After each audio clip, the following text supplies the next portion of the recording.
Good evening, everybody. It's February 26th, 2020, and I will start by reading our vision statement. The Ashland Public Schools cultivates the academic and social-emotional growth of each student through a supportive, collaborative, innovative, and challenging environment. Students will develop into self-motivated, resilient, lifelong learners who embrace their role as responsible contributors to a global community.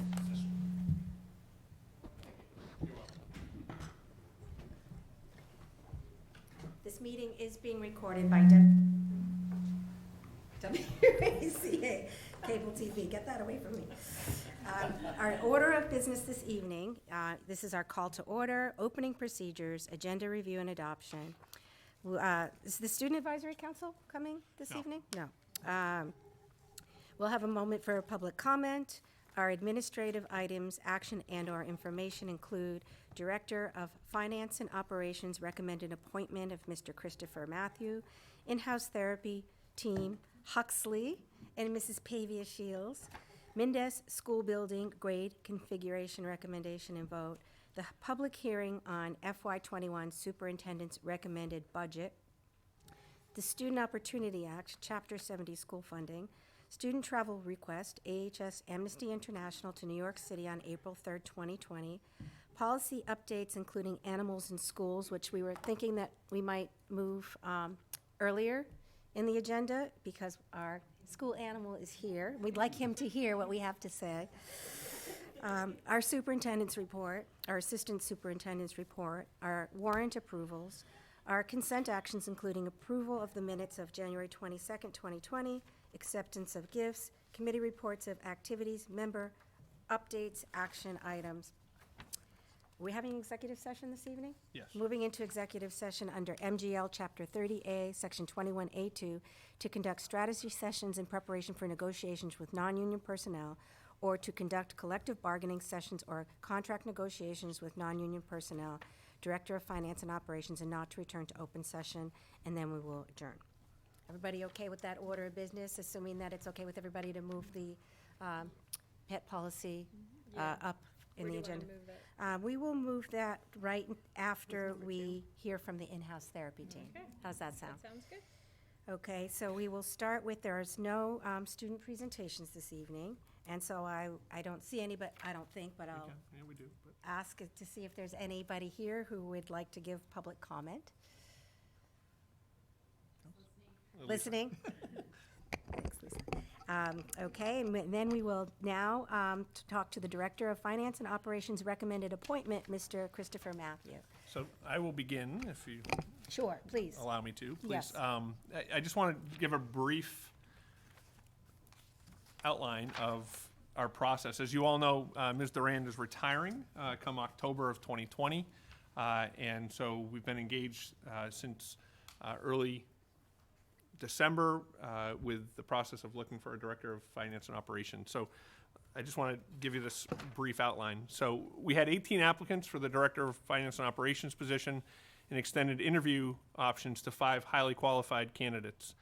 The initial interview team was made up of members of the business office, central administration, building principals, Ms. Tosti, and Jeannie Young.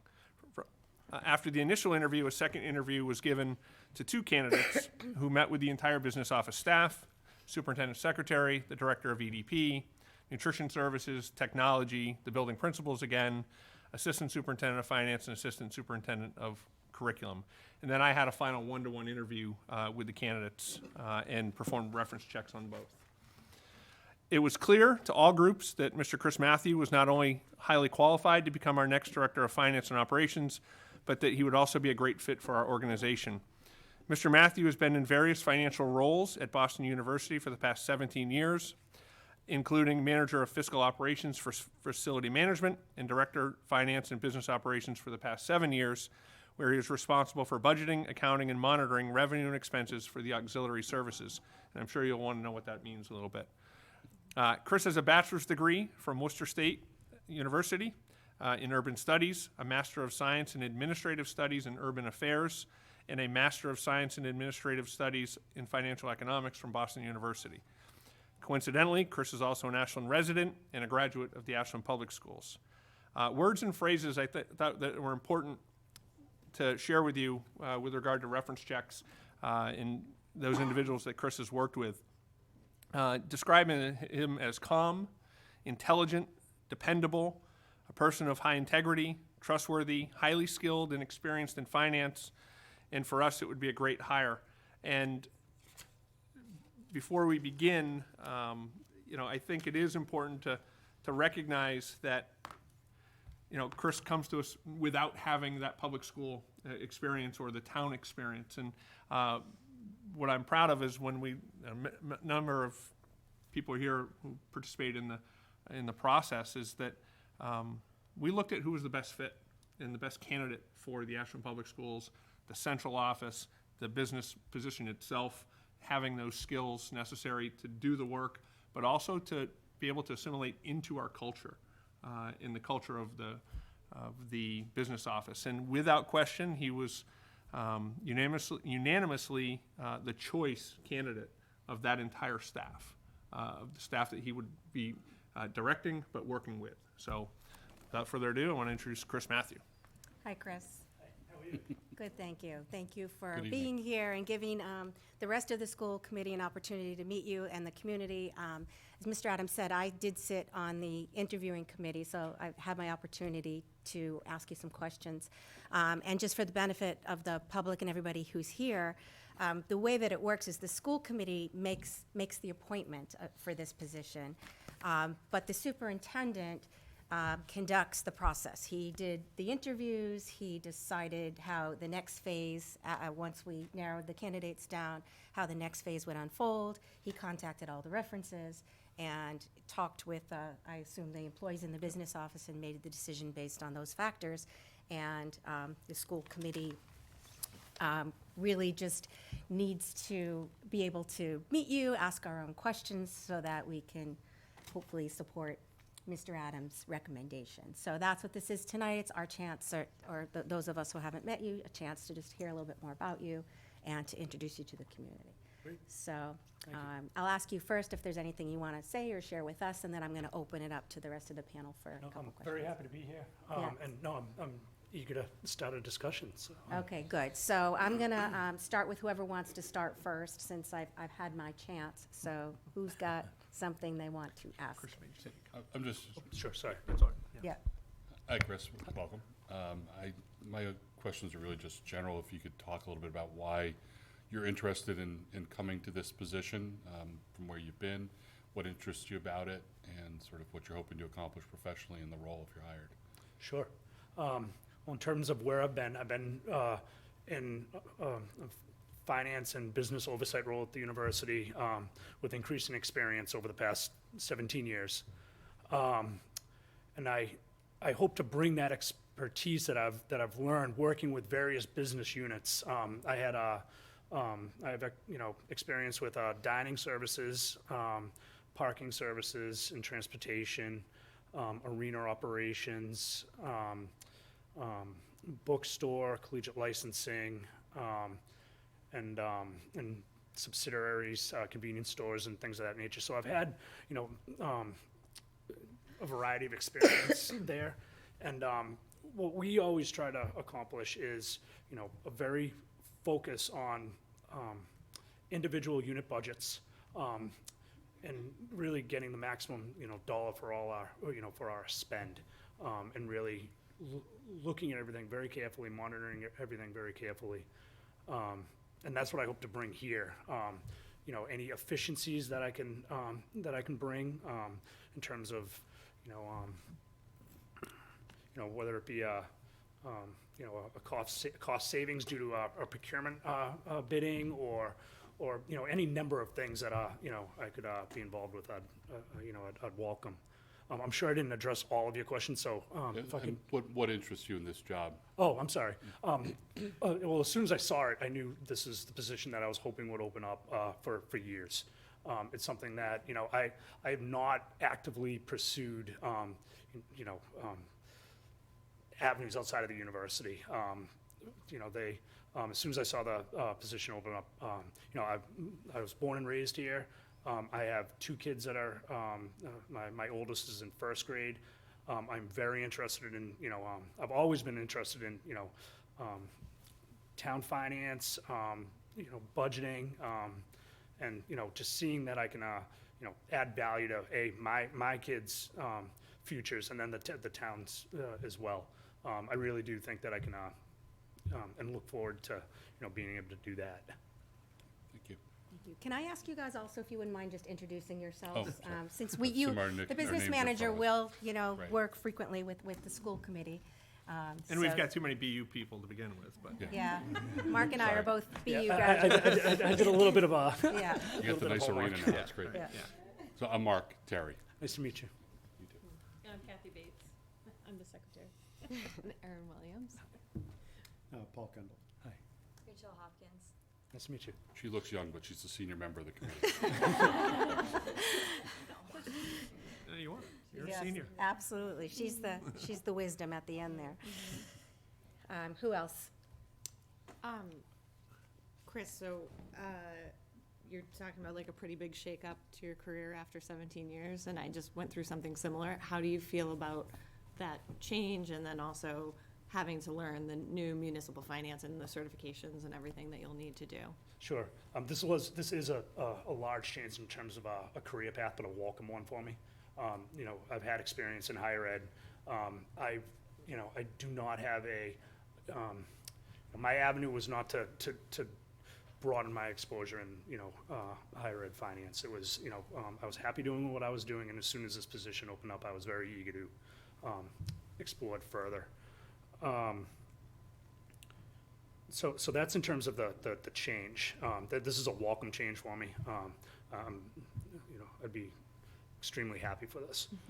And then you had a second part of the question, which was in terms of the municipal finance and how that relates to what I'm doing now.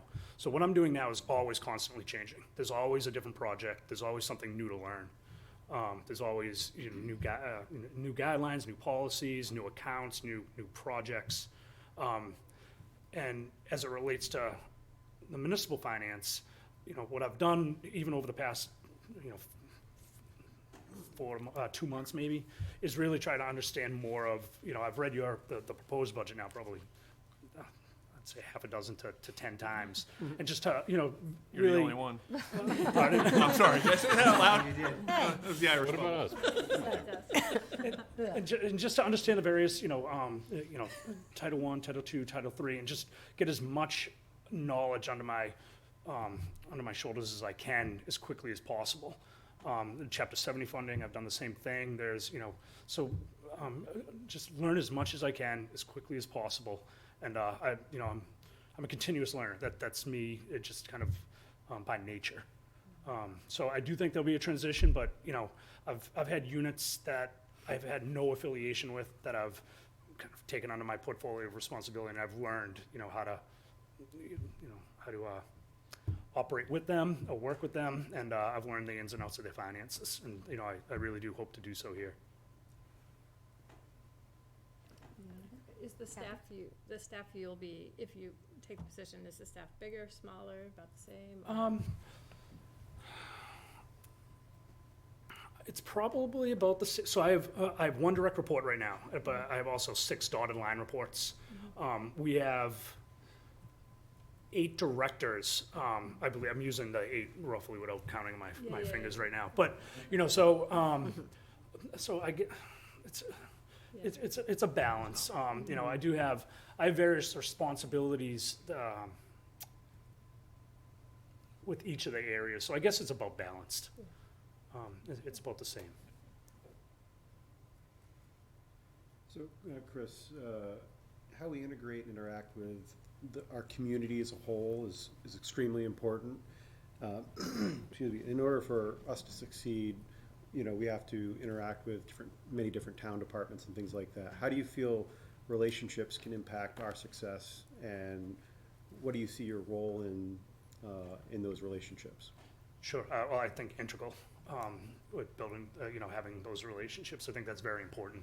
I think the reason that I can get things done where I am now, A, timely, and B, correctly, is because I've built various relationships, which, they take time to build, but, having conversations and just, being personable, being upfront, I think it's very important, to answer the question directly. I think that's the cornerstone of, kind of how to start everything. So I had another one that, I think you've kind of touched on some things, and I spoke with Jim a little earlier, and it's kind of a question for both of you, in that, hiring for this position, if we were just to look at paper, you're a little bit abnormal from a candidate perspective. I would either expect the candidate to have direct municipal or school finance experience, or maybe have not been with a singular place for as long and have different varying experiences. So what is it about you that makes you the right fit? What do you feel makes you the right fit for this? And I ask that of you and then of Jim. Sure. Well, in terms of the right fit, it's community. It's a community that I've always been proud of. I moved back to this community 8 years ago, and I've enjoyed every second of it. I have zero intention of ever leaving the community. So, that's the first part. I started off in undergraduate studies with a with urban studies with a concentration in community development and public service. I then went to Boston University, serving tables, kind of, just, grinding in grad school for the first 2 semesters, looking to obtain a master's in city planning. What I did was, as I was doing that, I cut the city planning degree probably 3 classes short, with the understanding that I was now into finance as well. And I thought, I really think that my academic experience and what I've always wanted to do, coupled with what I've done now at the university, is a good fit. While I have had, a longevity at Boston University, it hasn't always been just in the, just the budgeting world. I've had my first job there, which is I did 2 years in collections, and that's helping folks who either have problems with federal loans, or maybe they struggle a little bit on paying their tuition. And there's a lot of, as I'm sure you can imagine with anybody, sensitivity, and there's difficulty in those conversations. So I learned to interact with people kind of earlier in my career with those conversations. And then I went into a more of an academic setting, where it was more of an accounting role. After that, I went into facilities where I was really managing payroll budgets, overseeing overtime and capital expenses, as well as a relatively large utility budget and a facilities budget. And then I went into auxiliary services, which I spent 5 years in, with one title and responsibility, and then after that, I graduated to a different position within the same unit. Can I just ask while you're on that, can you just tell us what auxiliary services Sure, is? I'm sorry. So auxiliary services is basically, it's a service organization for the university. So we, provide services to the students. We are also, a revenue producing unit.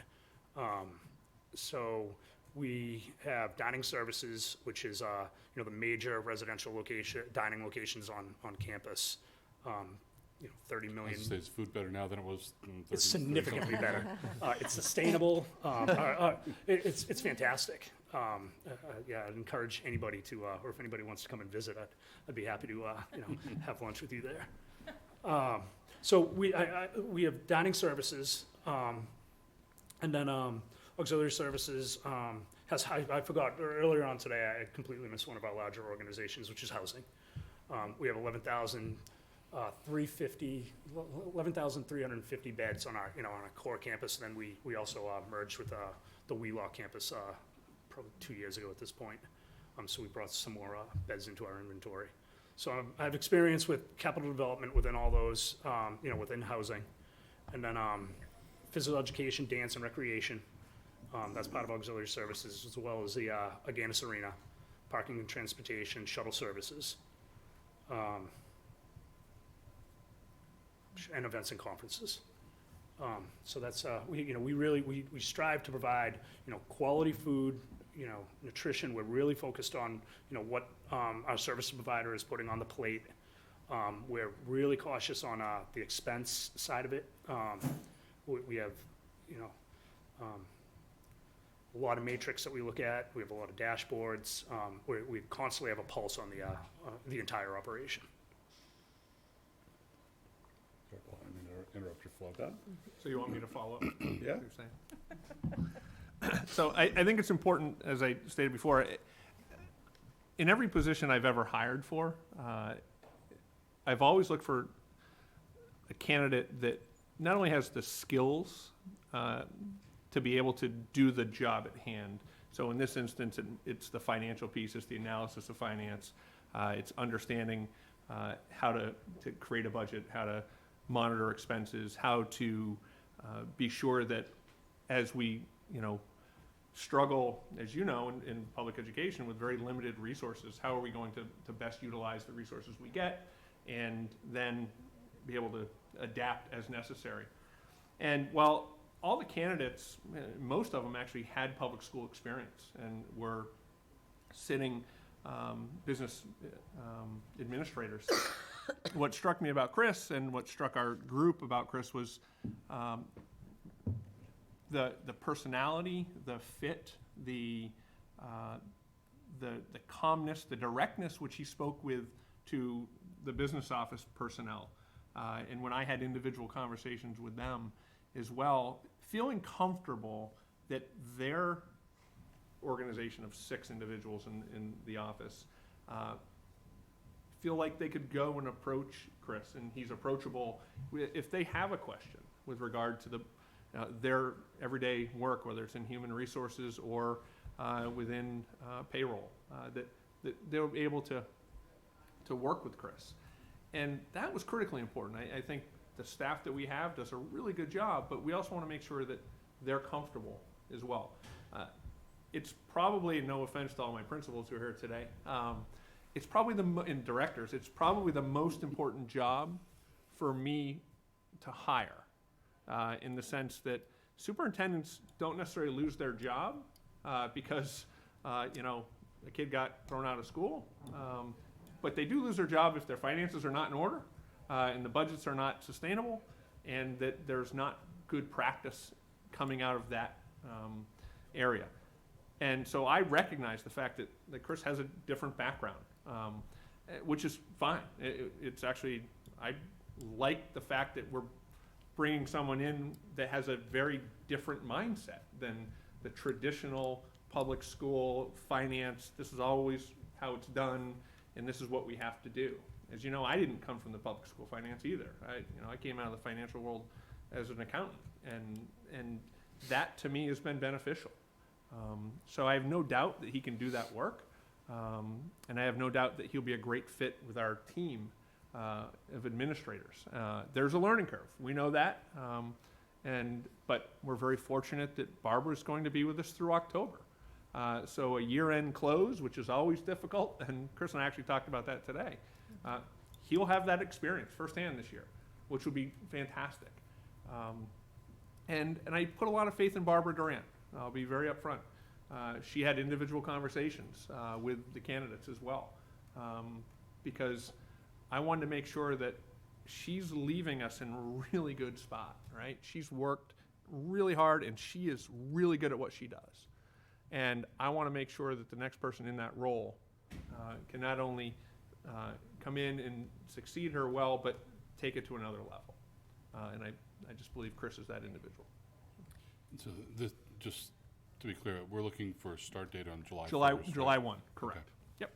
Yeah, and I just want, just to follow up on that just a little bit, Jim, because, Barbara has over the years been a lifesaver for us in many instances, always prepared and always full of information and knew everything inside and out, and was able to communicate that to whoever she needed to, whether it be people in town that we're dealing with, a town manager, select board, finance committee, or the superintendent, or and coming before the school committee. So just getting a little information about your style. Like if you had to make your case for some budget ask, or somebody asked you to explain something to them, maybe complicated in the budget, are you more of a technology person, or are you good verbally trying to translate that to people? Or what would be your style if you have to go before the town or this board and try to make the case for something? Sure. Yeah.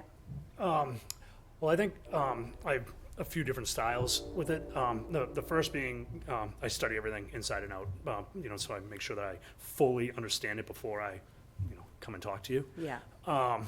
And in terms of being the technology person, I mean, I definitely know technology. I'm not, an IT professional by any means, but, I'm very comfortable with any level of technology in terms of, presentation or anything in that regard.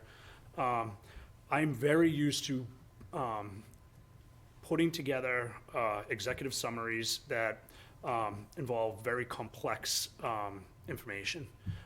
And I do it in several different ways. I do it at an executive level, and then when you need to get into all right, well, thank you, now I don't want the executive summary, give me more details. So I have the first part, then I have the second part, and then, so I present it in writing first, and then I always have a follow-up meeting.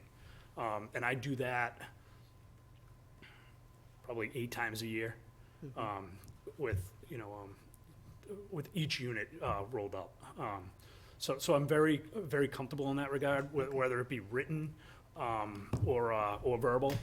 And I'm very comfortable meeting with various individuals. I usually, I'll meet with individual directors, or I'll meet with various administrators throughout the year.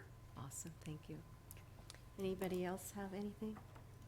No, that reminds me, like, when we're at town meeting, sometimes there's pointed questions, and Barbara was always right there with those answers, and Right. Jim, so. Yeah, I like being that person. Okay. Yeah. I do. Good. That is my. It always made us Yep, I feel- like it. feel good. That's Okay. my. sure. Chris, you feel okay though, Yeah. now that you're gonna be living in the community, and also Good like, question. just knowing some of the teachers in town, they find that sometimes a struggle with the relationships with people and. Yeah, I actually think that's great, because this conversation might came up during one of the interview processes, and I welcome that, and I typically don't have any conflicts or things like that with interpersonal relationships or anything, but there's always things that come up, and I do think that I can work through them.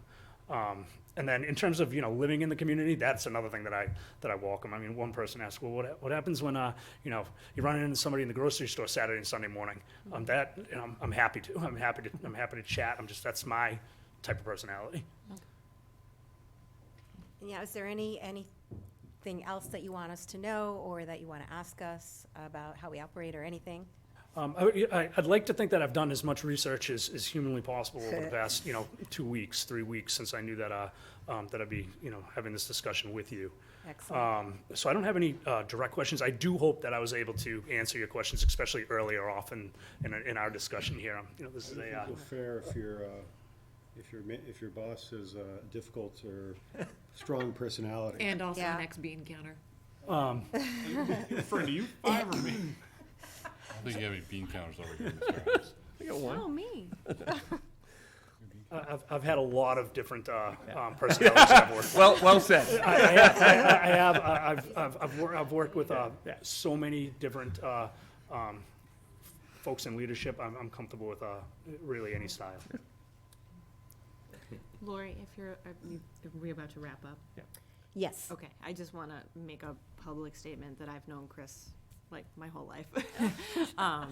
But not to the point where I feel like I need to recuse myself from a vote, and just so people know, like, our children are friendly, and, I know his wife, but not to the point where we're so close that I would feel uncomfortable voting, but I just want.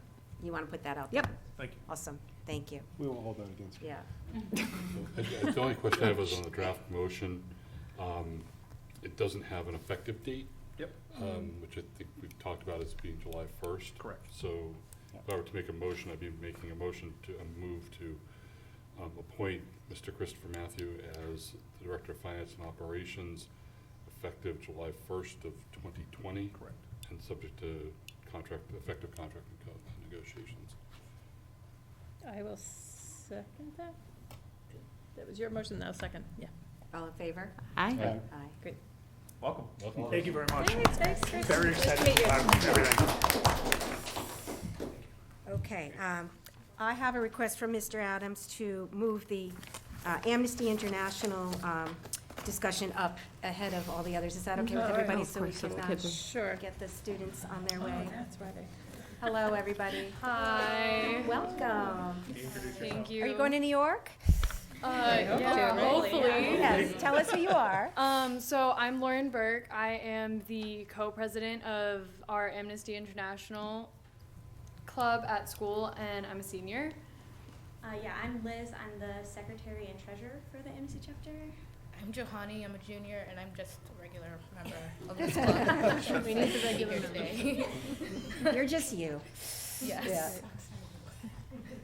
And you're making a request. Tell us a little bit about your trip. So, Get on the Bus is an annual trip that we do to New York, and the whole part of Amnesty is that we protest for better treatment of humans all over the world, no matter what country they're in. We've had cases in America, we've had cases in China, India, Myanmar was a recent one, right?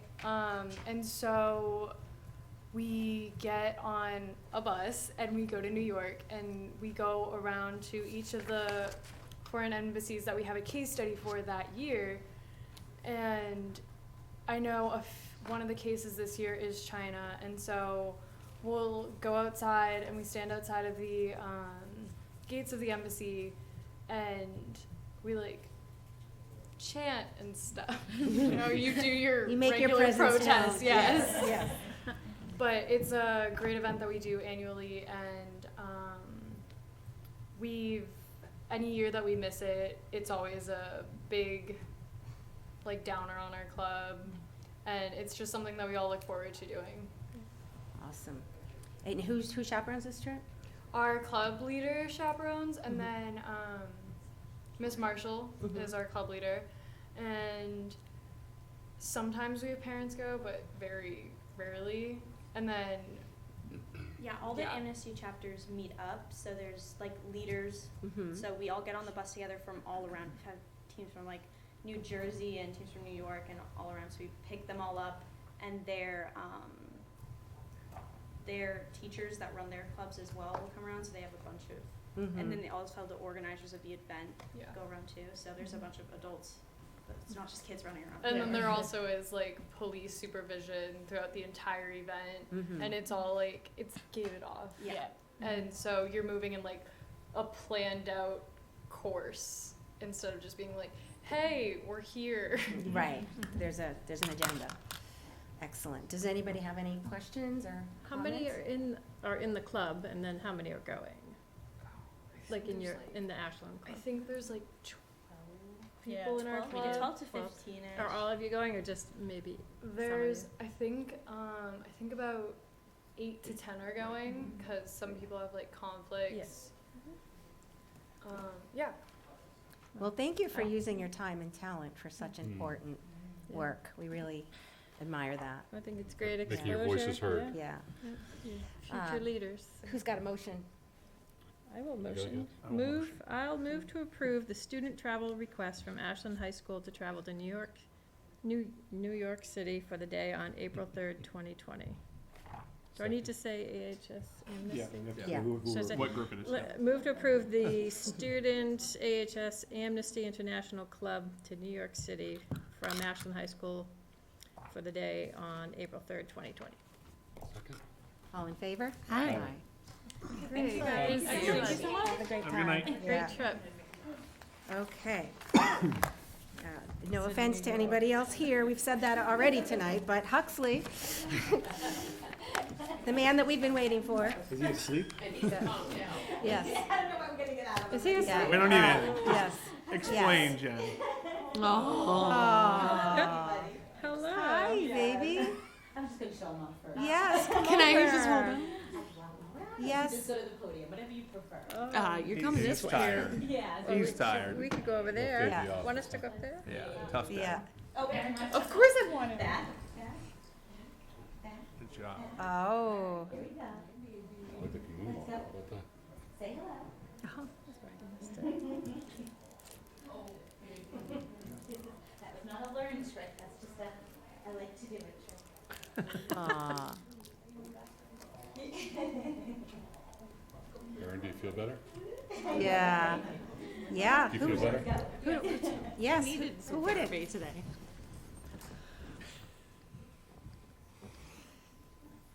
Keep going, you're doing good. All right. Okay, sit. Stay. Good job. What a good boy. Yeah, good job. Aw. Hello. Hi.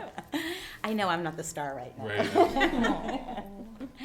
So this is Huxley, the amazing counterpart in my office now. He has impacted my world profusely. I'm very happy to have him as a family member now. Yeah. But equally as important to me has been the impact he has had on Ashland High School already. He's only been visiting us for a couple weeks now.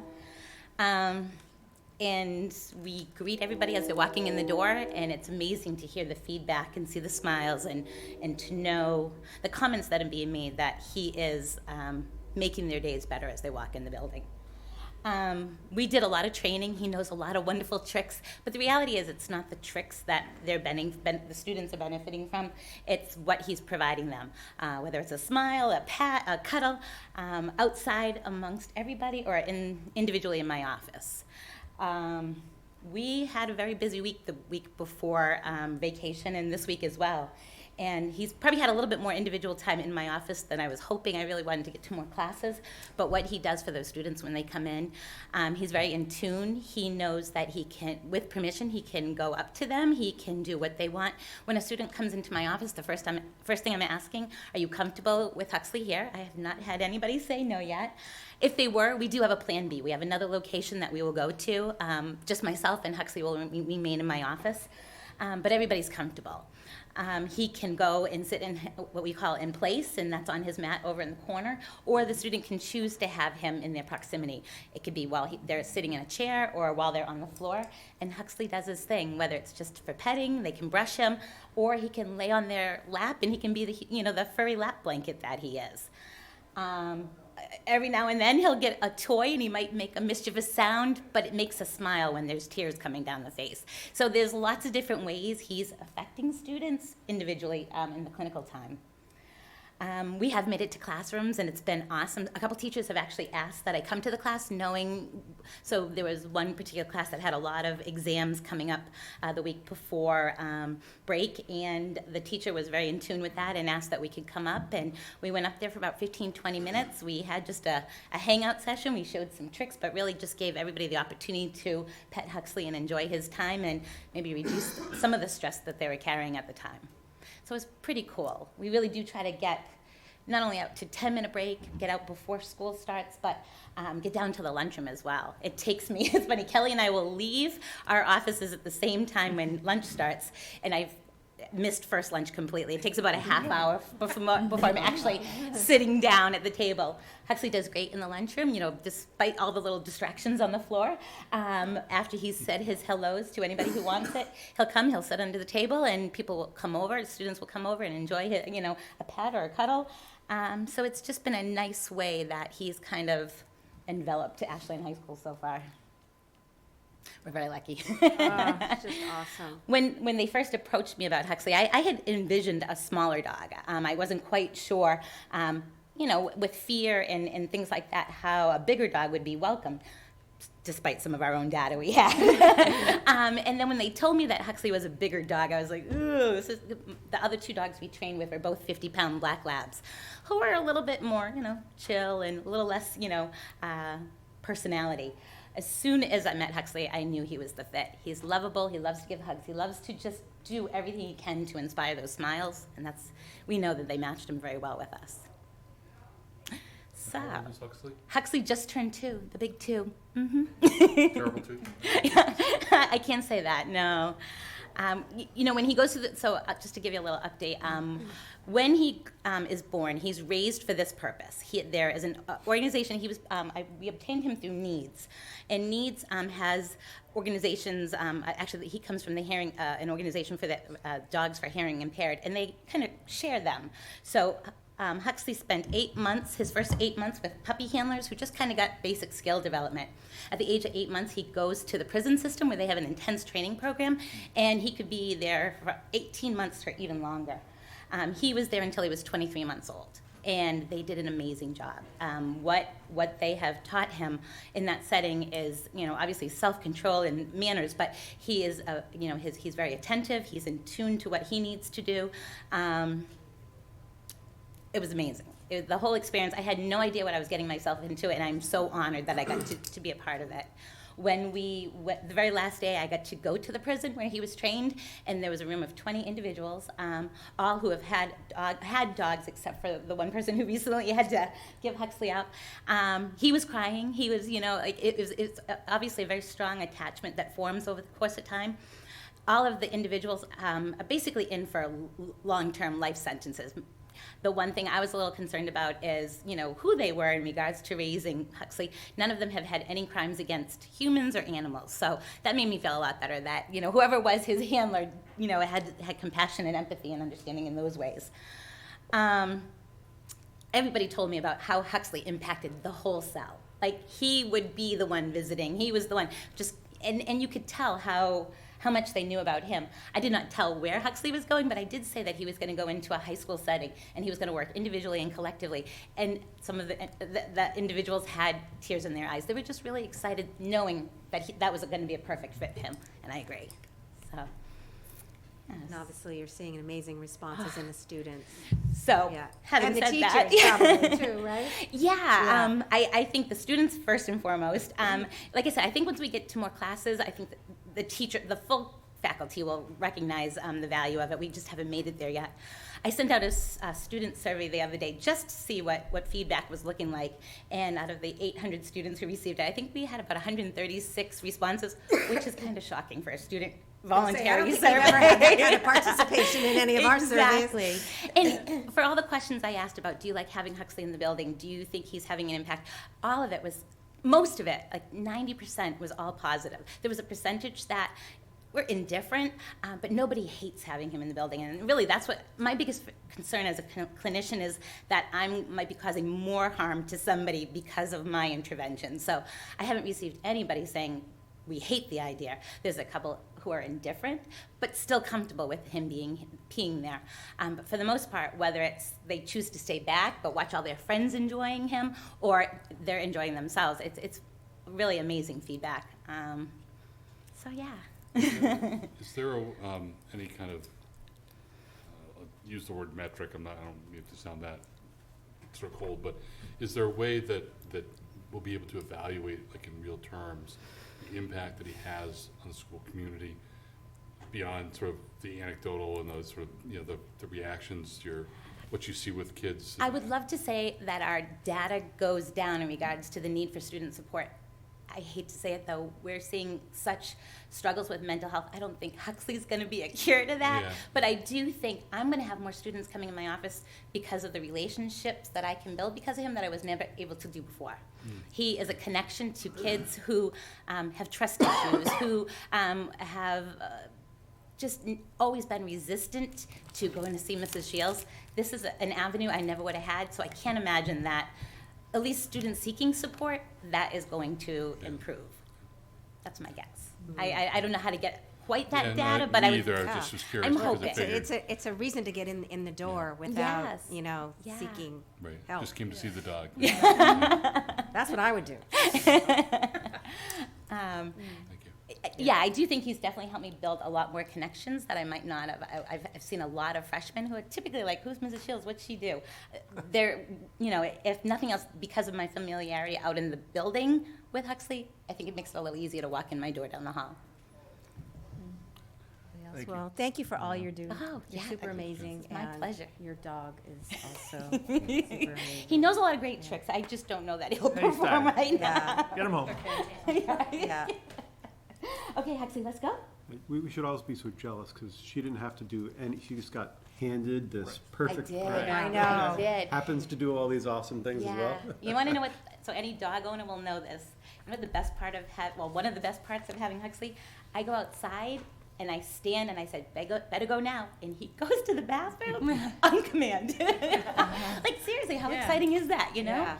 So even I think that was even one of our concerns. Listen, Right. no, we won't do that. We do have a Don't- policy we gotta don't go say through. We that. do, but I have to say, we have not even had to utilize outside because of that ability, which is a bonus. That's awesome. So, Mr. Kendall thought we would do the policy while you were here, if you're able to hang Yes. around Do you for a mind few if I minutes, sit? no, please, just in case there were any questions. Oh, baby. Yeah. He needs a treat. What a good boy. Aw. Lots of treats. Okay, Paul. All right, so what I thought I'd do, I know we had a version of it earlier, but I wanted you to go through and just highlight the substantive changes, not only from the previous version you saw, but from our current effective policy, right? So that way, when we vote on something, we're understanding exactly what we're changing from what's currently effective. So essentially, if we go through what you have there, some of the things that have changed, so we've added a definition of what we believe to be an in-house therapy team. We kicked around different terms there, and we arrived at in-house therapy team, what that meant. And I also modified what the therapy organization definition was, just slightly, because, and I'll probably mention this again, Huxley and Jen and I have conversations about Huxley being kind of a little different and unique to what you're going to get when you have a therapy dog in your schools, right? Typical therapy dogs have been certified by some organization to effectively be safe in the environments and be able to behave and those things. Whereas Huxley is actually, Needs isn't a therapy organization. It is a service dog organization. And Huxley has gone through all of that training, and so is effectively a service dog performing the same things as a therapy dog would. But he's got a lot more bag of tricks and is probably more capable than you would just typically get a therapy dog. So I modified that the organization to also include organizations that perform the training, as Needs does. That was the only change in that area. We didn't change anything in the service dog or service animal area. And then in the therapy team and guidelines, we some of the things were pertaining to the changes relative to this, but also circling back to just tightening up some of the things. So we added the bullet on the discretion, so that that this is at the discretion of the district at all times, to make sure that it's clear that even if you're approved, at any point in time we can ask you to leave or revoke that ability to do that. Added the bullet for the building administrators to be able to define or limit the scope of services, just because Huxley's in there. Kelly at any point in time can say, no, we need Huxley only to be this area, or to make sure we define that the administrators had that control to make sure we're being effective there.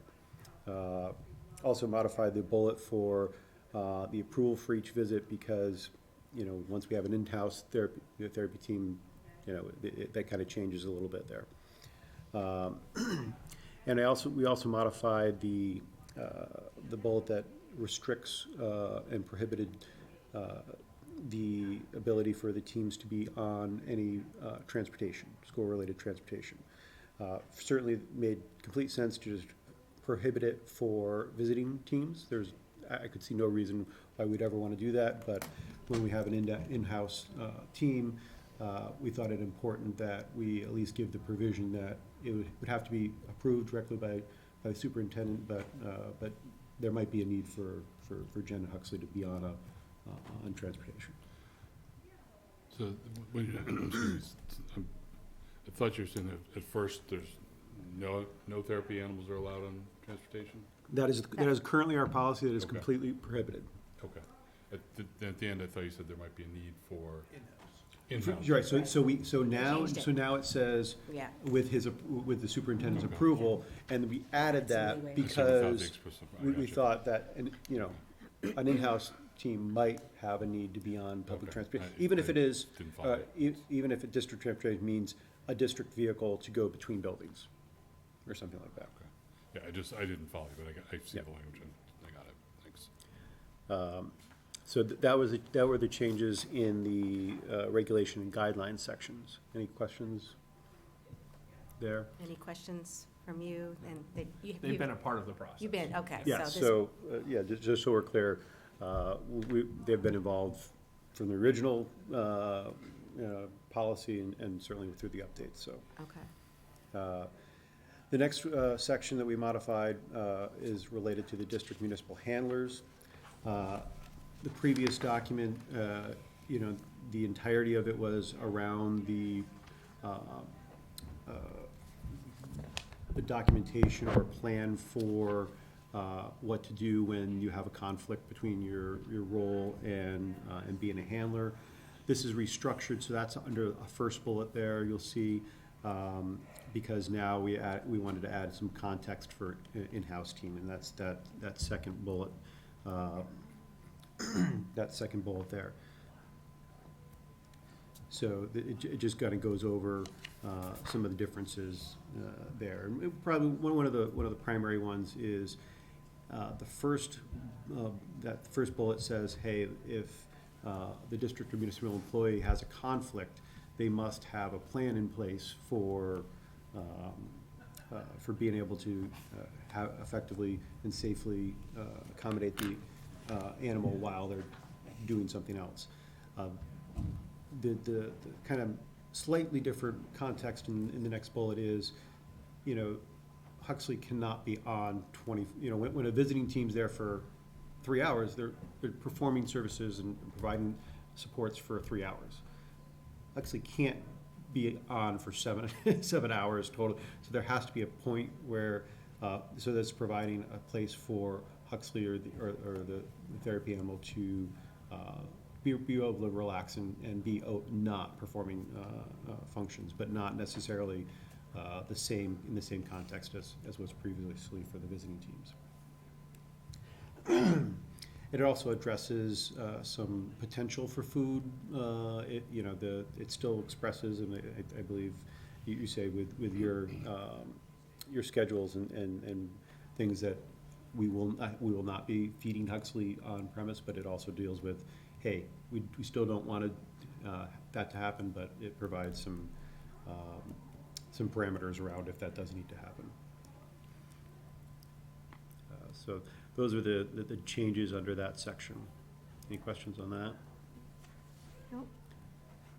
So the next one is under school visits, not the planning for school visits, but the school visits section.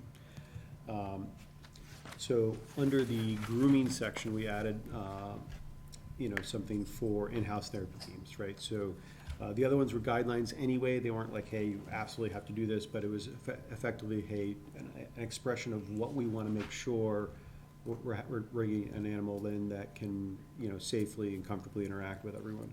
And that last bullet that we added there just kind of, states that for an in-house team. She's obviously not going to bathe him every 72 hours. That's not healthy for his coat.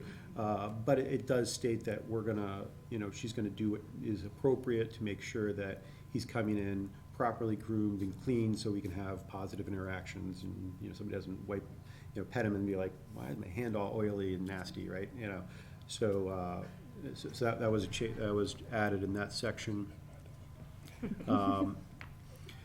So one of the concerns that Jen had brought after her training was that we had prohibited treats and things like that in the current policy. So we added to that says we do prohibit it except when it's part of the required delivery mechanism for the organization that has certified them. So for instance, has a protocol she's following, so therefore, in that context only will allow that. Just ask you one quick question, Paul, in that section, right above it, talks about the type of leash. Right. So, why do we have to be specific about the type of leash? So, if you've ever seen someone with one of those Yeah, like 30-foot on a charger. retracting, Yeah. so every therapy organization, everything like that, will be very specific about what they need. And, there might be slight variations, but pretty much all of them say no more than a 6-foot standard leash is what they do, so. And yeah, just out of curiosity, is it to avoid like somebody tripping on it, or is it, there's something, or is it just what they say? so we'll follow it? It's to ensure that they're in close proximity and control of the animal and things like that. The longer the leash, my understanding is that the animal feels more in control because they're not so close to you and reminding that you're the master. Yeah. Right. And it's a trip That hazard explains a too. lot, actually.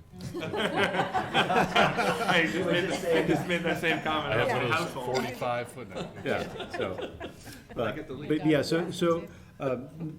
that's just kind of a standard thing that even if you go to a therapy organization when you're going to go for a test, they'll put forth their stipulations, and almost all of them are gonna have that stipulation, that you're coming in there with a standard leash of no more than 6 feet. It can be shorter, it can be, I learned 3 or 4 something new. foot leash, but. Like, you have a no pinch collar. Right, so Yeah. that's always been in there, no correction. So the other thing we added, bullet for, in the animal waste section, where previously, it was left up to potential choice, but hey, if it needs to happen or whatever, they would, the handler would have to take care of it. But here we have an in-house team, and so the policy says we will have a mechanism and provide for what to do for that. So that just says we will have a plan and accommodations for properly handling that. So that was added as well. Regardless whether we take advantage of it or not, but we need that in place if we're going to have an animal there for 7 hours each day. So.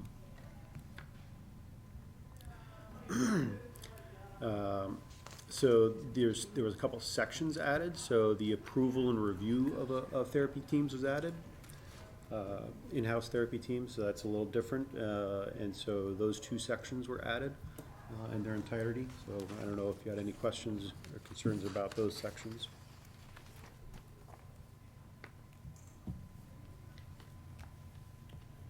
What's the goal behind notification to all families, the students in the building, before introduction of a new?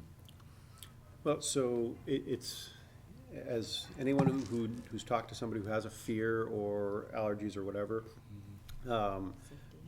it's just making sure that parents and families know that not only is it, hey, this is gonna be in here Thursday, but as part of that building and that building community, Huxley or another animal will be part of that community, and making sure that they know that and they have a mechanism to let the school know that they either have an allergy, a fear, whatever that is. It's to make sure that, hey, because at the end of the day, I come into the district or my kid goes to a school, I'm not expecting this. This is not a normal thing that most schools have, right? And it's not something that is a fit for all families or students.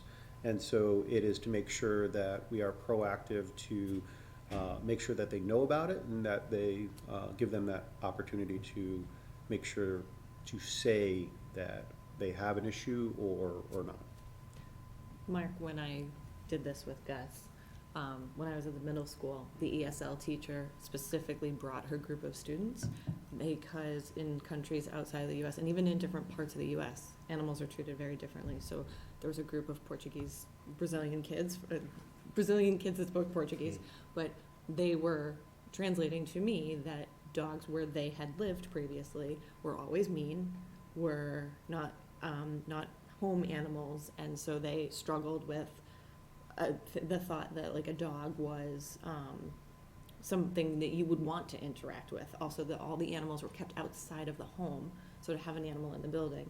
Same thing, there was a student at the high school from Pakistan, same sort of thing where the animals were always outside, some of them were taught to fight, and it was just a completely different, concept of animals versus what we have. And so I think the notification is helpful for student stress, because like what Mrs. Shields said, she doesn't want to introduce more problems by what this intervention that she's Yeah. bringing in. Honestly, my biggest, only concern, it's not a significant one, was just simply creating, sort of one more notice we have to remember to do every year or Well, whatever. it's, and I'll have to look at it if it's not worded this way. It's on the introduction of a new team. It does, I saw that it does read that way. So once Huxley, and, that should also then be part of a welcome packet and Right. any new families, but it is not every year to everybody. No, that's not the intent. It's just to make sure that people who are first introduced to our building that has an in-house team are made aware that'll be part of their experience or not, and we need to make sure that we capture the knots. That's the most important thing is, to Jen's point, and we always want to be making sure that whatever we're doing, whether it is greeting kids at the door, that you're not in the middle, right? You want to be where kids and everyone who does not want to participate has that option, making sure they're comfortable and we're not adding stress to, to the extent we can, make sure it's a positive interaction and impact on the whole community, right? So even though I'm expressing concern about the administrative aspect, I guess I would pose the question, at least if we're gonna take on that burden, what are we doing when, family first has a child come up through the middle school to the high school? And the high school is the first building, right now, the only building with a service animal in it. And, to make sure that those new ninth graders in particular, or somebody, I guess we get the people coming in from out of district, right? Because you provide notification in the enrollment packet. But do we need to do something sort of with the same goal in mind to communicate the presence of it? Yeah, so I personally, doesn't matter to me in that case. I mean, can the family who was notified when Huxley first got there for their first child not really claim that they don't know that when their second No. child come there, that No, he's still there? I'm thinking about, Like so like I have an eighth grader, step up right? day. I have an eighth grader, so obviously I know, and I think a lot of people in the community know, but I have an eighth grader who'll be in the high school for the first time next year, right? I'm sure there are eighth grade families that are having their first child Yeah, go no, up so that might this, not know it. this, I think we say welcome packet. I'm assuming when we get new students and families in, that this should be part of that packet, right? So anytime we're welcoming somebody to that building for the first time, this should be part of that notification. That's the intent of that. So it's capturing everyone on the way in for the first time. Yeah, it says entering the district, maybe rather than entering the school. That's the only difference. Again, Kelly, please speak up if you think this is gonna be, some sort of significant headache, because I don't wanna create that for you. No, and I understand Excuse me. in the handbook Okay. that each family True. Or, generally when you invite the eighth grader, Yeah, the graders, step-up day. step up.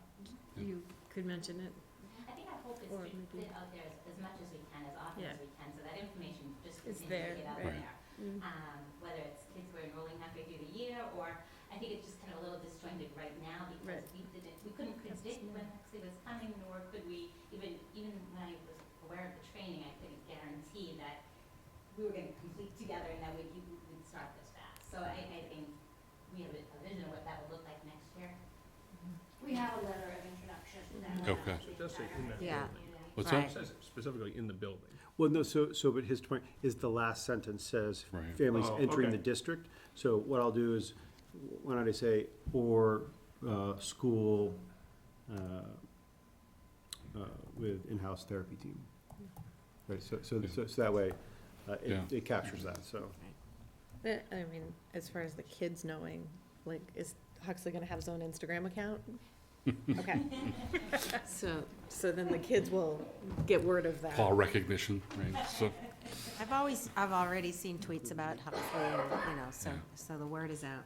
Yeah, I have no doubt about it. I Yeah. just feel like if we're gonna make Yeah. I think Yeah. people are gonna know about it, but Right. if we're gonna take on the responsibility of communicating for all the good reasons that you've Make sure that it's identified, communicated let's to make all sure the we're right doing it people. completely, Yeah. that's all. So that's why I just added to that, entering the district or school with the in-house therapy team. Perfect, thank you. Yeah. Okay, no, that was a good catch. This has gone through many revisions, so it's easy to miss something like that, so that's a good catch. Any other things on those two sections that were added? Nope. So then, in the complaints section, we just kind of reworked a few things. So one of the bullets had talked about the principal reporting to the superintendent all validated concerns. So in other words, if the principal somebody was just complaining for the sake of complaining, it wasn't valid, you wouldn't necessarily need to report it to the superintendent. We kind of got rid of that, reworked it so that all things are going to be reported to and documented by the superintendent or designee. Added the bullet that talks about what the responsibility of the principal, building principal is, so that it's their responsibility to take the corrective actions for, determine what needs to be done and take those corrected actions. And also put a bullet in there for, if you don't like what Kelly said, you can go to the superintendent. So setting up, just kind of, again, following what that whole process or life cycle would be, setting those constructs so that we clearly articulate who's responsible for which piece, and also, if you didn't like that, what's your recourse? I just want to thank everybody who put a lot of time in. I think there are a lot of districts, I think, around the country that are starting to utilize therapy dogs and service dogs, and I see on the listserv that I see as school attorneys, there are a lot of inquiries there. I know, we've heard, I think, from the MASC that one of the most frequent requests for information is about policies related to this. So I know you're in a lot of ways starting from scratch, and I think you guys. Yeah, I think you guys everybody who had a hand in it. Yes. Needs is actually waiting for us to complete our policy because nobody has a policy. Oh, wow. Who is? So Needs. This is Needs, the okay, agency yeah. where they got the dog. everybody is looking to us to say, Yeah. can we? Right, well, it cannot possibly be more thorough Yeah. than this one. Yeah. Covered all the bases, and thank you for everybody's input. So are we ready to make a motion to accept it? If there's no As more amended. corrections or As feedback. amended, right? So I move. No, it's your motion. Yeah, I would like Yes, to. please. Yeah. You'd like to move? I just did last Saturday. I don't wanna do that again anytime soon. No, I move to accept the, policy as amended today. IMG? IMG, Yeah. animals in schools. Yeah, IMG animals in schools. Second? All in favor? Aye. Aye. Great. Welcome, Huxley. Thank Can I come see him for a minute? Thanks, Next up. Yeah, you're gonna need therapy right now before Yeah, the next. right. We're doing the budget first or the Minda school building? School building Ooh. configuration. What, so, hey, Jen, is there a reason Got me why for you the didn't next look to 4 our hours, student to so. ask what the impact of Huxley was? I don't know what you'd have to say, huh? Rachel, would you like to speak to that? Rachel has a yellow lab. He's always very, yeah, usually there's 10 bodies petting. So many people. Thank you. I'm very happy. He is amazing. He really is.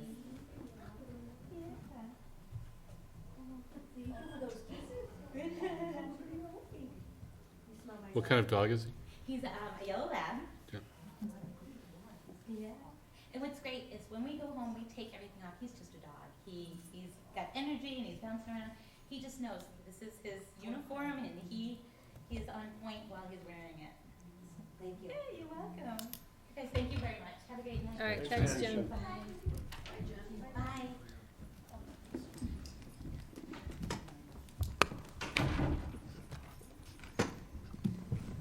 Go ahead, Mr. Adams, follow that. Yeah, right? I mean, for the next 3 hours, you've got to listen to grade configuration, budget, and 3 the hours? Student Opportunity Act. Then I'm gonna move to adjourn. Right? if I was he's- gonna say. No, in all seriousness, I will be as concise and brief as possible, which you know is not really that easy for me. So, I want to go back a month when we started here we had a conversation with regard to the challenges and the benefits of a 2-5 model configuration versus a 3-5 configuration for our grades, and then a pre-K, K1 at the Warren School. And what I want to reiterate, and I know I mentioned it that evening, was no decisions had been made at that time or recommendations had been made at that time. It was part of the process of the feasibility study was to ensure that we looked at all options. That's why we submitted 3 statements of interest to the Warren School, the Pitaway School, as well as the Mendez School. So we would have an option to look at a different grade configuration if that's where we so choose or where you so choose to go in terms of the academic delivery models. So here I am tonight, and I just want to share a little bit of information with you, and thank you for the entire administrative team for being here tonight, should you have some further questions of us. But after the meeting here, I sent a survey out to educators as well as the parents of our community and community members. And I'm going to share a little bit with you, and what you'll notice is that we had 124 educator responses and the breakdown, and I dealt specifically with the staffing at Pitaway, Warren, and the Mendez School, as those educators are the ones most deeply impacted in terms of what they do on a daily basis. And then the parents, I don't know why that's not showing up that well. Looks okay over there. Okay. Yeah. So maybe I'll read it off from here myself. But the 167 parents, and you can see, about 50% of them came from the Warren School and the Mendez School, with another 20%. So 70% had students either at Warren, Mendez, or a combination of both. So not a bad turnout. So asking, were there drawbacks, significant drawbacks, benefits, significant benefit, or were they neutral in how they felt with regard to creating an early childhood center at the Warren School, the pre-K to 1. As you remember, when Mike and Kathy and Sarah and we presented at the last meeting, we talked about that. We felt that was a true benefit to our students to have that model of an early childhood center. That was where we were focused, and showing you a 2-5 and a pre-K through 1 wasn't about the delivery method of a 3-5, a standalone pre-K, and a K2. It was, this is just a different model. We want to show you what that could look like. And there were benefits, and there are benefits to that model. So the one thing you'll notice, and what I noticed when I reviewed the data, was pretty similar with regard to how educators felt, but also how the parents were feeling. Specifically with this question, it varies a little bit with significant benefits, 20% for the parents, 15% for the educators, but very little drawback, right? A 13% for educators and about a 12%, 13% for parents as well. So it wasn't necessarily a bad thing in their minds that this pre-K, K1 would be a concern. The continuity in grades 2 through 5 for an extended period of time, we talked about that as feeling like it was a benefit. And again, the data from the survey shows that families do feel that the longer period of time with children, with educators, is beneficial. That's clear. Earlier start times, right, for grade 2. And I thought this was an interesting piece. When we changed start times and we spent all those years doing the research, elementary education has always been the piece that has been left out of the puzzle, right? We've always focused on the adolescent, middle school and high school students with later start times, and we know the science behind that. The argument was, well, all elementary schools then potentially should be going much earlier because they're up earlier. And sometimes I would argue that's not always the case with every one of our kids, right? I know mine are very different. My elementary student can't get up in the morning, and he would sleep till late. But that being said, the concern when we set the start times was the data then showed the Warren School parents were adamant, we don't want to switch from where we are in terms of that 8:50 to 9 o'clock starting time. And the Mendez students, although we changed about 15 minutes, Mike, right around there, some, plus or minus, to go a little bit earlier, wasn't significant. It wasn't the 45 to an hour change that we made for a later start time. But, you know, if you look at the numbers again, educators thought about 17% thought it was a drawback or significant, while 36% of the parents thought it was a drawback. So I guess our perception is that as educators that the kids are up and ready to move, but the parents are saying, well, wait a minute, no, ours are not, at least in this, you know, survey. Grades 2 and 5 would be on the same bus. You know, this was the one I was most interested in looking at. 40% of educators said, you know what, we have concerns about this. We think it would be a drawback. And 33% of the parents said it would be a drawback. The neutral number is pretty similar, about 50%. And no one from an educator standpoint saw it as a significant benefit. And there's some comments later on. But again, I think the data is overall, what you'll notice with these questions is it's pretty neutral. It's not really, it's that 50% say, it is, and it doesn't, it's nothing that we're most concerned about.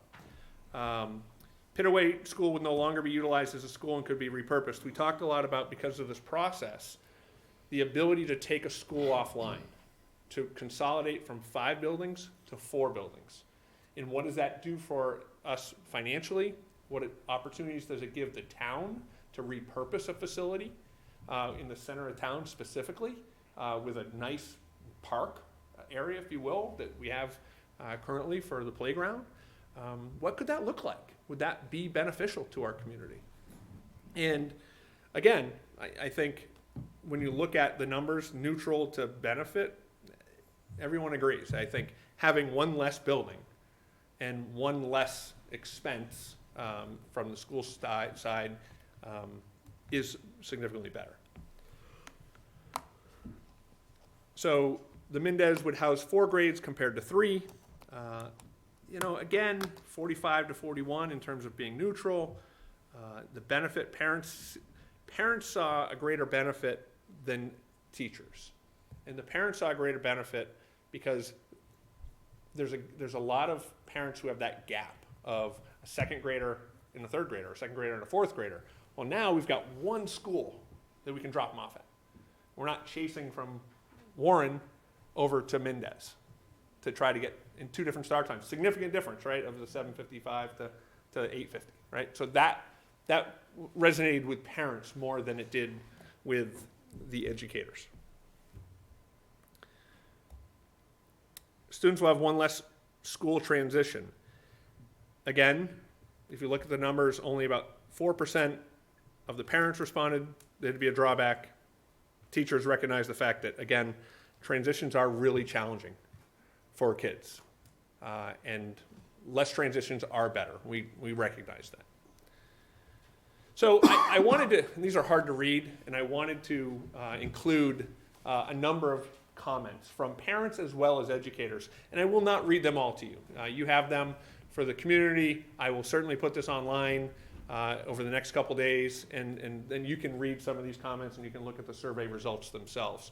But I do want to highlight a few of them because as I got to thinking about what I'm going to recommend to you this evening, comments were important to me. In the conversations, I went to a Warren faculty meeting and spent an hour with the faculty having good conversation about their thoughts and feelings. And I actually disaggregated the data specifically to Warren School and showed them what they were thinking as a group. But some of the comments. Overall configuration makes sense and benefits students. Not having second grade in building, though, may create issues with vertical alignment, SEL, and academics. Concern, second graders with the older kids. Traffic with the pre-K and half-day programs at a new school at Warren. Too many students for parking, events, pickups, buses, traffic with a grade 2 through 5 model. 2 through 5 may be too large, 800 plus students. Good decision if busing concerns were dealt with early on. A 2 through 5 model cuts off communication from grades 1 through 2 teachers. And that was a consistent message, and I didn't include all of them, more related to the vertical alignment and the conversations that K1 and 2 teachers currently have. that they really feel is powerful within their building, that the second grade teacher walks down and talks to the first grade teacher for the next year's transition, that they feel like that would be missing now. And it's only that K and the 1 piece that's there. Pre-K in the same building benefits as they transition to K in the placements. The role modeling on the bus could take place. Many pros, major issue is not having grade 1 and 2 together. Again, emphasizing that professional development needed to be set aside. Any consideration into the historical context about moving students from Pitaway, when Pitaway was K, to the Warren School back in 2011. And I want to be very clear, and I actually mentioned this at the Warren faculty meeting. I went back and read all the documents from 2011. I was the principal at the high school at the time, but I remember the change, but I wasn't intimately involved in it. So I did go back and read why it was made, what the concerns were. And as you know, we've grown dramatically, even in enrollment for our kindergarten students. We couldn't have the 230 plus the 100 students of Pitaway, 340 kids at Pitaway right now. So there had to be adjustments with how we moved students anyway. But it was done poorly, I guess is what the teachers were saying to me. Have you given it consideration? And then with additional development in Ashland, I hope we're factoring potential growth into the school plans, which we are, right? I like the idea of pre-K students having their own little space and building. I really don't think that role modeling is an issue. They're so young and the pre-K curriculum isn't really that tied to K, nor should it be. I really dislike putting the second graders in with bigger kids, especially on the bus. There's a huge difference between second and fifth grade kids. I have concerns for my child with special needs riding the bus with a second grade student. And I found this one interesting and I highlighted it. And it's all about sense of humor. If you don't have one, it's late at night. I apologize. Yes, it isn't tongue-in-cheek, but it was actually a comment. If you had approved cannabis operations, this would be a lot easier to pay for. Maybe, maybe not. I don't know. But I just found it an interesting conversation from a parent. So my thoughts and concerns, and then I'll give my recommendation and we can talk about questions and go from there, unless you want to change my approach. We good right now? Okay. So here are my thoughts, and I've spent the last month having these thoughts and having conversations with our administrators, with parents, with teachers, and I feel strongly about some things that came out of this. One, grade 2 has more in common educationally, socially, and emotionally with grades 1 compared to a grade 3 and a 5 student. Significant personnel costs would be required for a 2 through 5 building, mainly with regard to specialists. We know we would have to add specialists to meet the needs of a 2-5 building. Curriculum alignment is naturally broken out, K2, 3-5. The sheer size and scope of an 845 student building is significantly more costly without a significant quantifiable increase in academic achievement. And I want to emphasize that piece. We're making the best move for students. That's what our recommendation will be, my recommendation. What is going to be the best for students? What is going to be the best outcomes that we can deliver and have for students? Pre-K classroom needs are too great for the Henry Warren School when only losing 10 classrooms currently, we need 13 rooms. So part of the investigation was, what do we truly need for pre-K? And what do we need for those students? And in talking to Sarah and Kathy, and if you remember back at our budget workshop, one of the things that resonated with me with Kathy, and she said, I don't think we've hit the apex yet of needs of our students. And that means our littlest, right? That means our smallest students coming into. Next year, Sarah needs to add 1 more classroom. She's up to 8 now, 6 regular classrooms and 2 specialized programming classrooms, in addition to having space for a safe room, our specialized services, speech language, OT, PT, office space for meetings. So as I looked at the Warren layout and the footprint, and I went over to Pete and we looked at the building and stuff, giving up 10 rooms there will not significantly help us at the pre-K level. In 5 years, 6 years down the road, when we walk into a new building in September of 23, It needs to be able to be something we look at and is sustainable for the next 30 to 40 years with enrollment projections, et cetera. I'll get into the Student Opportunity Act in a little bit, but I'm telling you now, it won't maybe happen in our educational career lifetime in this community, but over the next 15 to 20 years, you will see universal pre-K. You will see that. Now, the state's got to work through the 30 communities that don't have universal K yet and how to figure that funding out. But I'm telling you, they will be moving down this road. And they're already pushing and allowing, as part of that Student Opportunity Act, communities to say, hey, we're going to investigate universal pre-K. Here's some grant funds for it. It's not all public. It can be tied into the private sector as well. But the point is, that's where we're headed. Sarah and I, as you know, I always bring it back to Vermont, right? So Sarah and I are both Vermonters, and guess what they did in Vermont? They passed law that requires universal pre-K. Two major issues. They don't have the space because the communities got rid of buildings. And two, they don't have the funding, trying to figure out how to fund those pre-K positions. So we'll need to invest, thoughts, again, a concern, we would need to invest money into the Pitaway building over the next 5 to 10 years to keep it viable for our littlest students. So those are my thoughts and concerns, and here's my recommendation, is that I believe it's in the best interest of our community, it's the best interest of the school district to maintain our current grade configuration.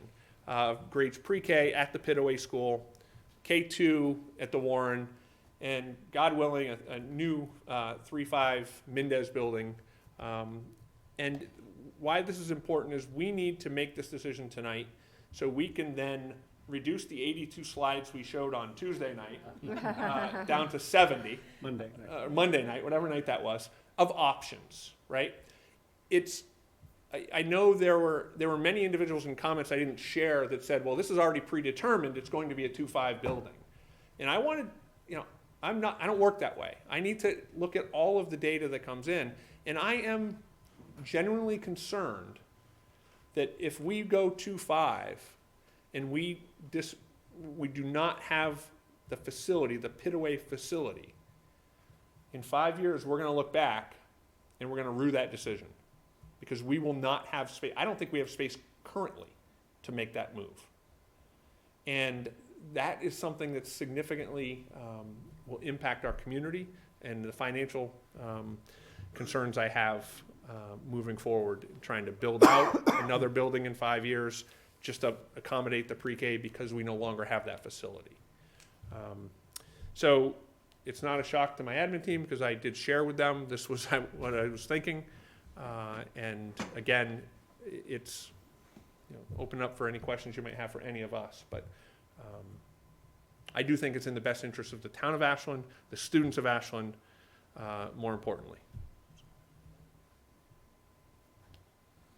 I guess Hay preguntas y open it up. comentarios? I haven't said it in a long time. I had to get my Spanish in. My chair is like, I'm ready to Just move. don't go over. Good on Jim, so for a long time, we've, just in our own budget talks and planning around the building, hearing from Dr. Kyra that, 2 through 5 is his favorite model No, besides. well, K through 5. No, I was His about favorite to model. say. Let's be clear. K-5 is his I was dream. listening. K through K 5, through 5. I would be on board. I would jump over right now. I would say, let's Birth to go. 5 is his, Yeah, Right. no, I was Right. about to say. K to 5 is the The dream. 2 to 5 is his preference after the K to 5.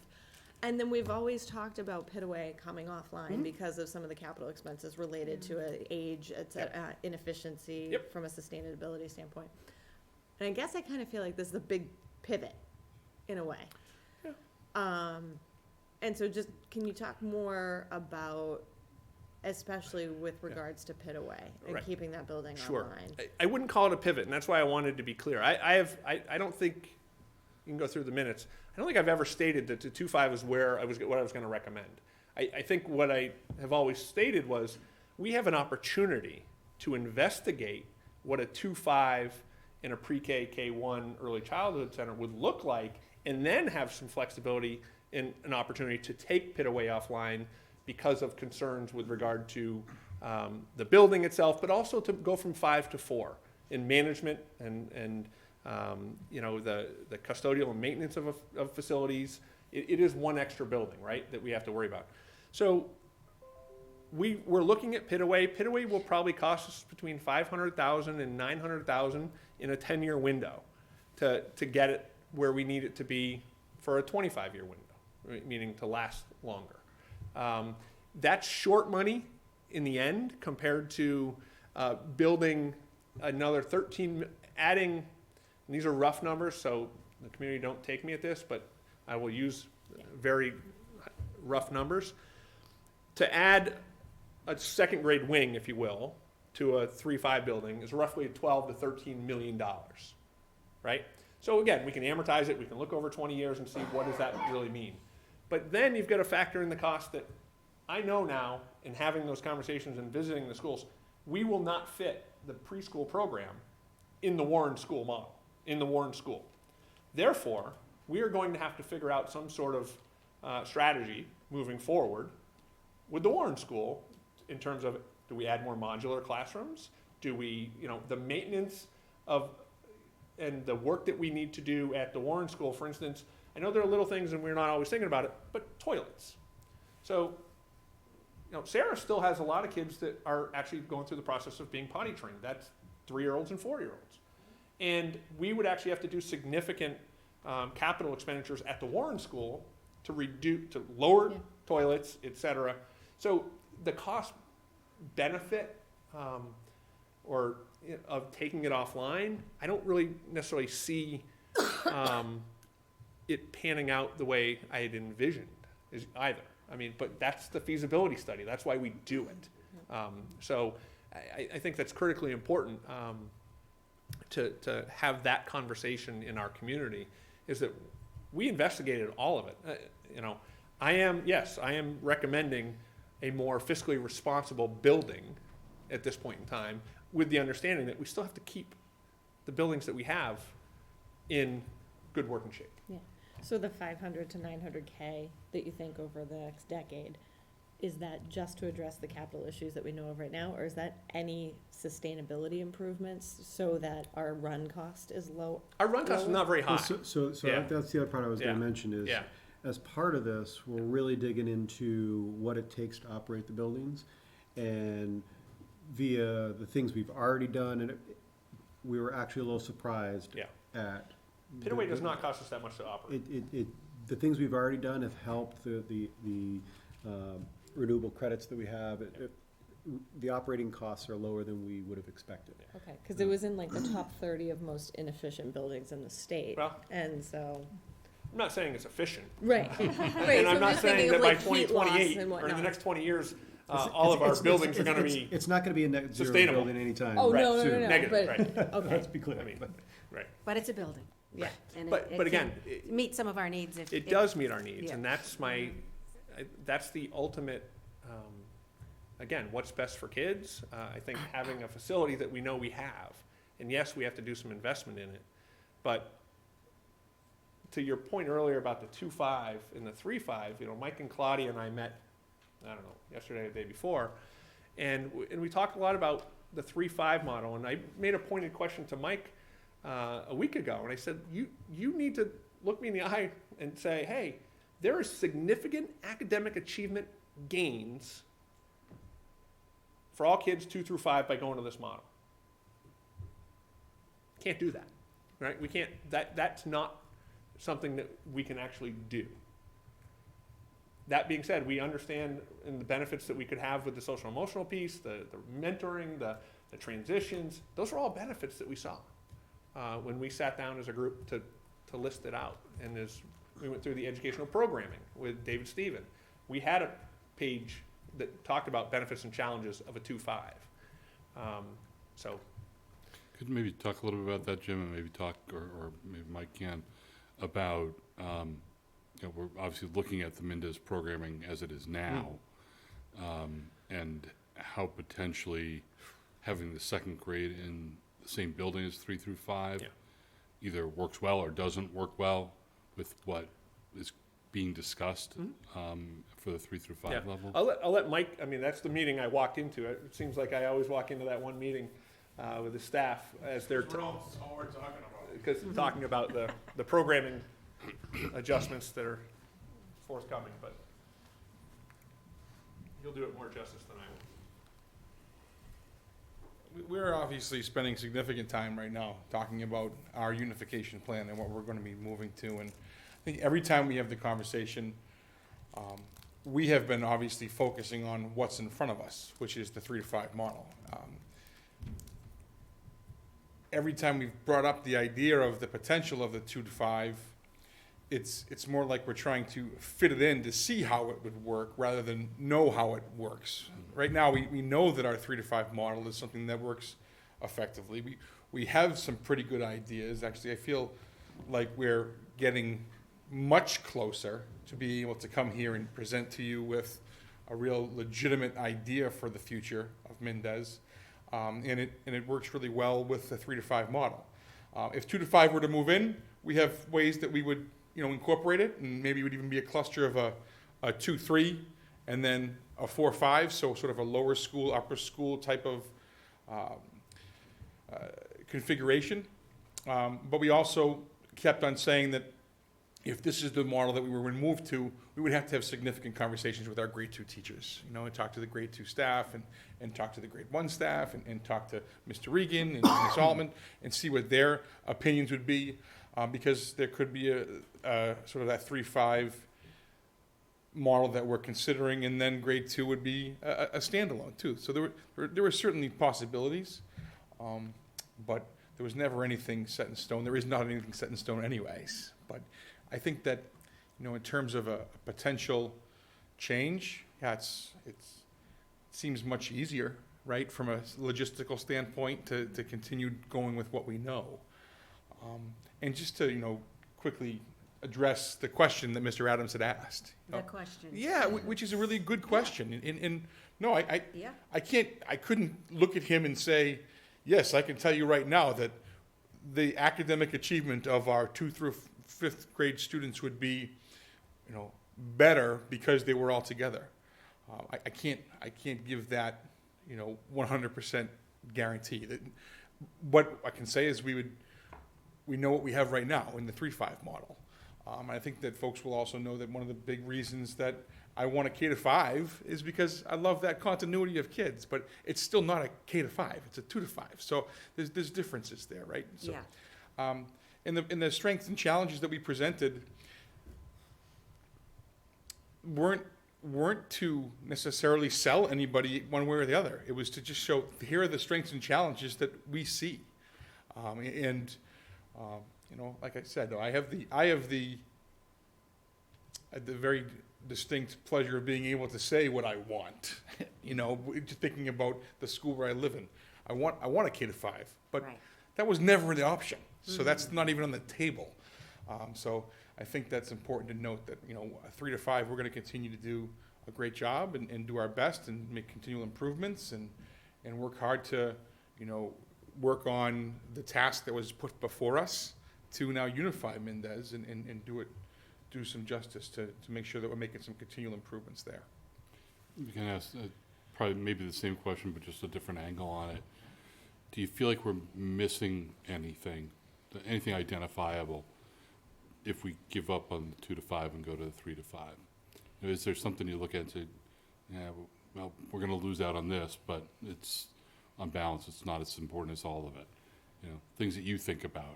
So my biggest, I'm not going to speak for Mr. Regan or Miss Davidson, but the thing that I was most excited about the 2-5, wasn't about the 2-5.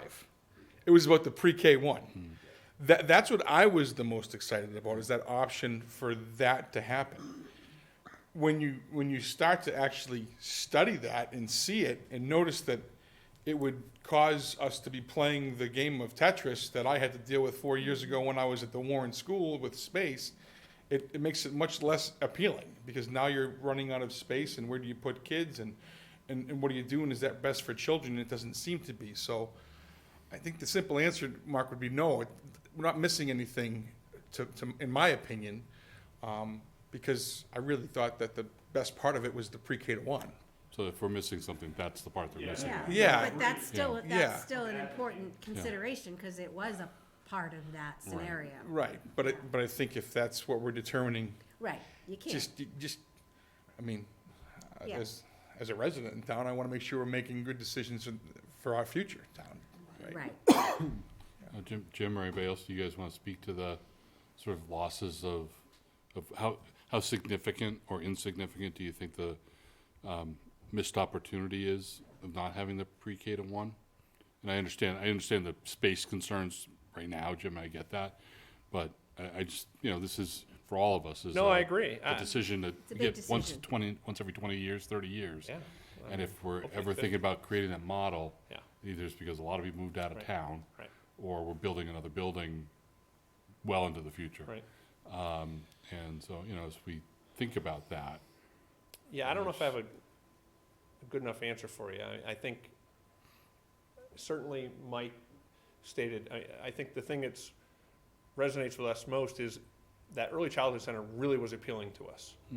And that loss, while it may be significant in terms of the opportunity to have the pre-K through 1 together, I think Sarah does a wonderful job, and the staff at Pitaway does a wonderful job with the pre-K students. And that's not going to change. I think having clarity as to where we're headed and knowing that the types of services that she can now focus on and providing to our community is a good thing. I don't know if there's a significant loss, if you will, other than that opportunity for continuity, opportunity for, I think being on one level of a building is not a bad thing either, right? I mean, that Pitaway is not necessarily the greatest design for a preschool. I mean, heck, we can go back to when they voted for the high school and they were gonna put a preschool onto the high school, and I got voted down. That was, the design. But I mean, I don't know if there's anything that you all want to say about that Mark's question. I'm probably going to reiterate a lot of what you said. Not stumbling. I think I would reiterate a lot of what Jim said. I think the opportunity of an early learning center was phenomenal to think about, but the logistics of our growth of our students with unique profiles, and then just the community and moving towards universal pre-K, which I'd like to think is going to happen in our lifetime and career. I think there's a lot of hoops to jump through, and I think that true. let's say you're So Realistic I and think that optimistic. logistically, we'd be coming forth saying we're out of room, and that could potentially be in a year or two of the move. It could even happen before 2023. We do have rented space at Pitaway that we will need to be coming to you in the next year or two and saying, we want might it need back. this. And while Pitaway is challenging, it's unique, we love the building, it still will pose some challenges on the annex side. It's not accessible on the second floor.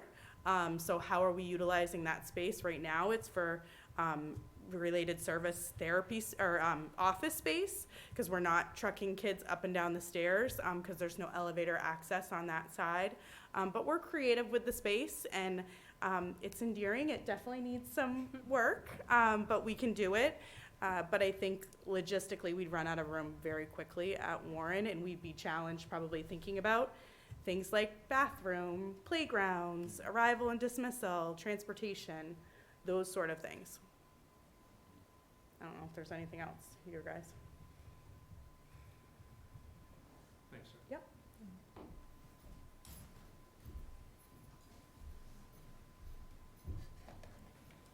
Anybody else?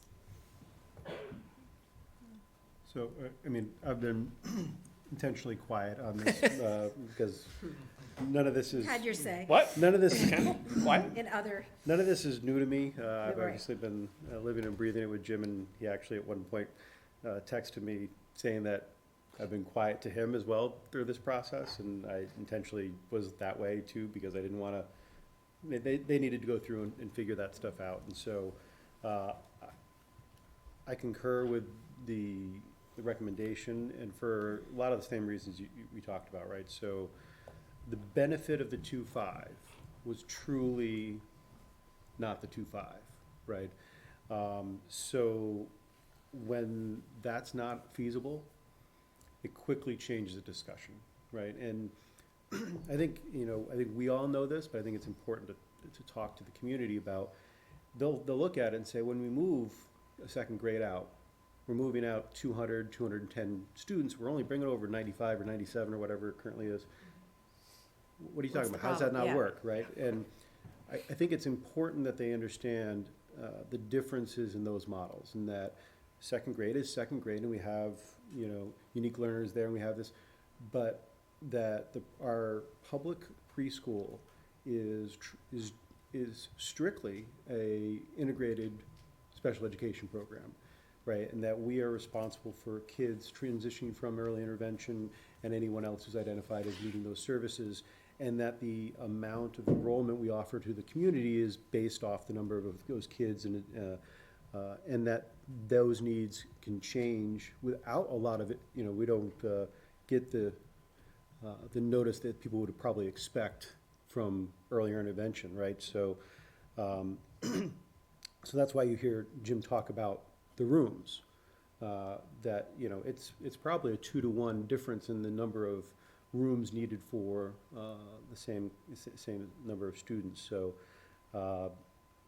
that changed my mind very quickly as to whether that made a lot of sense from our decision-making process when we're going through all the options.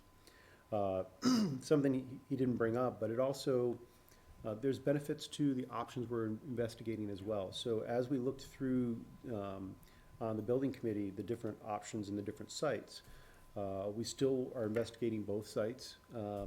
But as we got into the more detailed building options for the larger footprint at middle school, it became clear that it was pretty tight, and that an 845 building there is a bit more of a challenge and limits what, kind of the ways we can manipulate that and design that building, and that a 635 is a good option. And again, when you asked, him about what Mike thought about, it's a challenge to say, okay, they've been doing that 3.5 for a long time, and hey, yeah, now we're going to throw that in there. And it also, there's been comments that have been shared with us about, that natural progression. Second to third is a, and especially with literacy and stuff like that. So I agree for all the reasons that he mentioned, but I understand that somebody could walk away from that last presentation saying, Sure. they've already decided this, because they were really touting the benefits, and there's lots of those benefits, but this has been a process. Everything, even the delving deeper into the costs of each of these buildings and what it means. We have to go through this process, and people are gonna, why didn't you know this ahead of time? There's a lot of moving components in this, and so, until you actually start putting the pieces together and say, okay, we're gonna free up these rooms and do those things, I don't think it was something that you could certainly have said earlier, and we want to be excited about that option and really run it to ground, and I think we have, so.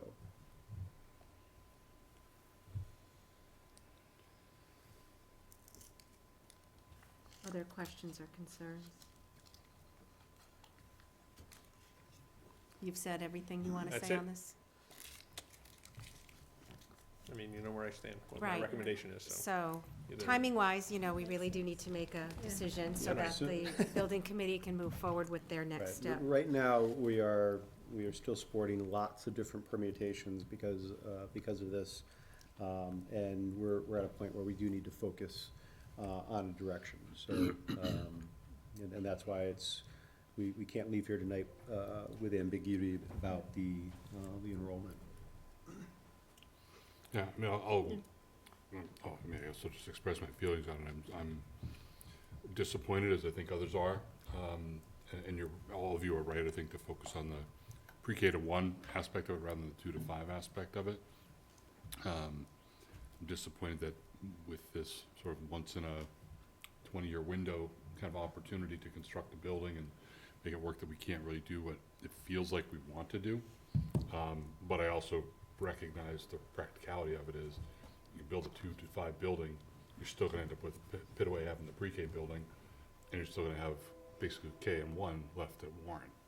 And that doesn't make a lot of sense. I mean, if that's, Or taking Pitaway offline and moving the pre-K. well, it sounds like we can't. I mean, there isn't the space to do Yeah. it. So, I mean, it feels like there is only one viable option, and that's a 3 to 5 or building a penthouse somehow. But, so I'm not, you know, I'd love to be more excited about that as being like, yeah, that's the right one to go Well, with. the next But- time we bring this up, we'll give you some options to be excited about. All right. But well, there's appreciate still lots to be excited No, about. and obviously the project as a whole is a great opportunity for the community and for our, what will apparently be our 3 to 5 students. You know, I think what it sets up is the next discussion 30 years from now or whatever it is, probably is gonna be the Warren Building. It's probably gonna be an expansion Well, of some sort, and because we've already it- got the modules over there. Well, right? and it's probably, you know, the more ideal configuration is the next building project, however far in the future, might be a pre-K 2 building, Could be. which, Yeah. you know, that's an awesome configuration, pre-K 2, 3, 5, you know, Yeah. so. I do think, you know, we talked about it a bit, and Aaron, you made the point, the whole idea about trying to take a building offline is partially is financial, but to me, you know, the research says fewer transitions is better. And, you know, we're unfortunately not gonna have the opportunity really to shrink that. Like I said, given what you're presenting, I don't really see that it makes any sense to pursue a 2 to 5 building when there really isn't a net benefit. All you're doing is just shifting, you're building more space when you really don't need that space and you can't utilize what's left over at Warren to any educational benefit. But if you want something to get excited about, I'll throw out a situation for you. So, as he said, the rough estimates of the difference between the two models was about $12+ million for construction costs alone. So if you figure our reimbursement rate, let's just say $8 million cost to us or something like that, $6 to $8 million. For the same cost, say we put to a 3-5 building over at the middle school, you know, that money could go to partial demolition and doing something completely amazing over at Mendez, and so for that same money, gaining some great spaces if we keep the core of the gym and different things. So there's still lots of opportunities to be excited about that model and that fiscal savings. I mean, so you know, to build that building just because we have the opportunity for the reimbursement, you know, it'd be tough to justify that. So, but there's lots of different things with that 3-5 model that's still exciting that we've talked about with the building committee. So there's the next time we talk about it, it'll be more meat to chew on. Yeah, I mean, I guess the one thing I've had in the back of my mind is we've been talking tonight is just thinking about all our buildings and all our spaces and whether there was any way to shuffle things around that allowed us to take Pitaway offline. And I think about the age of the building, right? It was 1928, so it's 92 years old. It may be in better shape than Mendez is right now, I'm not sure. But, you know, I worry about the age of that building and maintenance and, you know, all those other things. I started to wonder about, you know, if you're talking about keeping part of Mendez and rehabbing or whatever you're doing, and I don't know if that's even permissible under the MSBA framework. You know, is there a benefit to having space over there where the pre-K is no longer at Pitaway? You can take that as a building off. It doesn't change the movement of students any, but if you end up with a better space over there. Right. Everything's on the table. But those are opportunities that we Yeah. wouldn't have Yeah. had otherwise. Right, and I guess it just, if those haven't been voiced, I'd say, Because please flush those out too. Right. And that only occurs if we build at the middle school site, Right. which, like I said,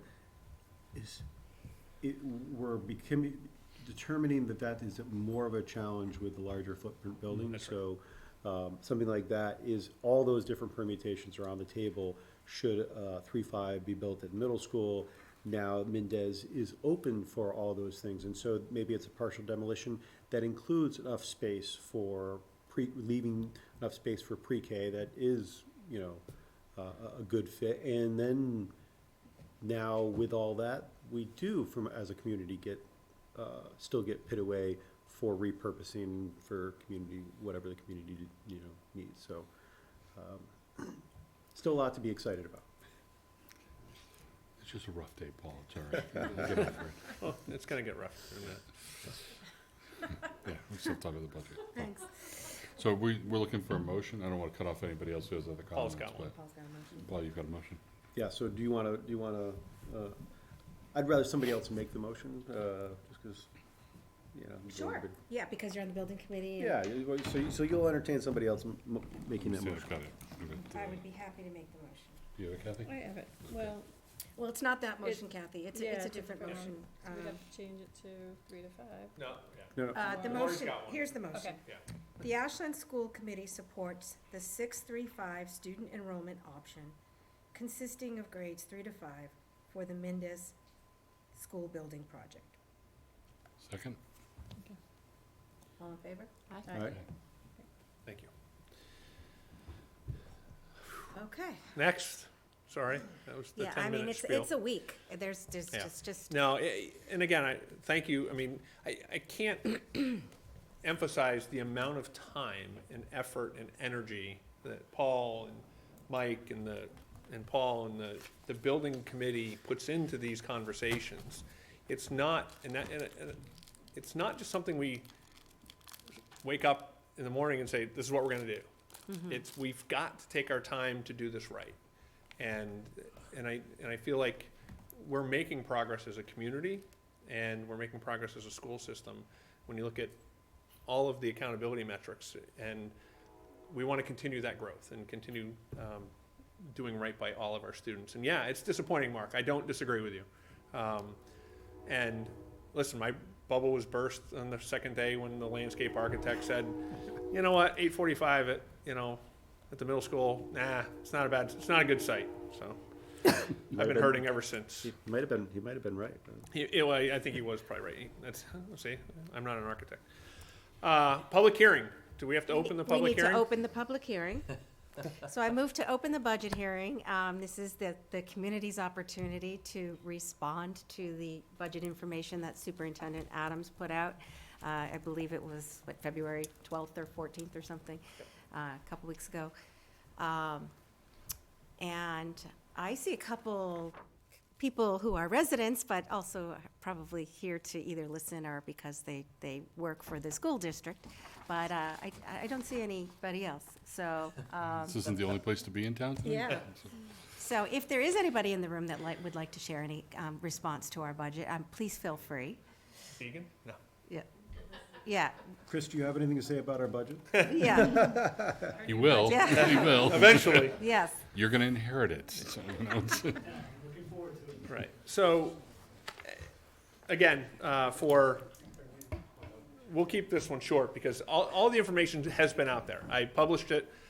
This is just a review of the information that I've provided in the past. Last night, myself, Lori, and Paul presented to the Finance Committee the budget I would be recommending tonight, which is the same recommended budget that I put out in the executive summary. And while I'm not asking for the vote tonight, we must vote on March 11th at our next meeting because the select board needs to have it on March 12th by charter. So again, guidelines, making sure we're fiscally responsible, address the needs of the district, adequate funding and programming to meet your goals, but also the blueprint for continuous student improvement. I share this slide, and I shared it with you before. I think it's critically important to understand that even the budgeting process today is a fluid process. The House currently has the governor's budget and is reviewing it, and will be debating it over the next month through in March. And then it finally hits the Senate in May. There will be iteration after iteration veto after veto, line item after line item, that the governor and Senator Spilka and the House Ways and Means and all those committees will be looking at one another saying, A, the coronavirus is going to impact the economy, therefore we've got to worry about less revenue coming in, and now the revenue projections are what they are. So let's just let that play out. We have May town meeting, and we need to figure out how the budget I'm presenting to you, we reconcile with what the town is asking us to present. So the town is asking us, as you can see, to present a budget that is $33,284,474, or an increase of $1,490,889 over last year's budget, which is a 4.48% increase. We're saying, as we go through the process, just level service. So meaning everything that we're offering this year, nothing cut, everything we're offering, the same programming, the same educators, the lights, the gas, the oil, everything that we provide is $34,940,000. I don't have my glasses on. I should $42.20 or $34,942,028, which is about $167,000 over what the town is asking us to come in at. Well, we need to take things a step further. We've got to think about, in the process we take as an admin team and a school committee, is we need to step back and say, what do we really need? A needs-based budget is very different than a level service and a level funded budget, right? And we know, one, our population's increasing still. We know that the needs of our students and our most needy students is increasing more dramatically year to year. We know that we have created wonderful in-house programs that we have invested in heavily, that has not only provided financial stability within our out-of-district costs for the most part, but keeping our kids in-house. The emotional, the social component of having those students and all of our students together is hard to quantify, but it's really the right thing to do. So that puts us about $718,000 over what the town has asked us to provide, or a 6.64% increase. You've all seen this before, so unless you have questions, I'll move to the next piece. Just another way of looking at it, which is much clearer. This is not real clear at all, apparently. But because it's not in the PowerPoint, it's in the PDF, and I apologize. All this is just a quick little rundown for those at home. And again, this is posted already online. It's part of the executive summary. It just shows that obviously our biggest driver is still salaries of $1.3 million. Increase in new personnel, and I'll get to that. That's the piece that we're looking at to help sustain the in-house programs that we've built, and to continue to keep our students in-house versus having to go out of district.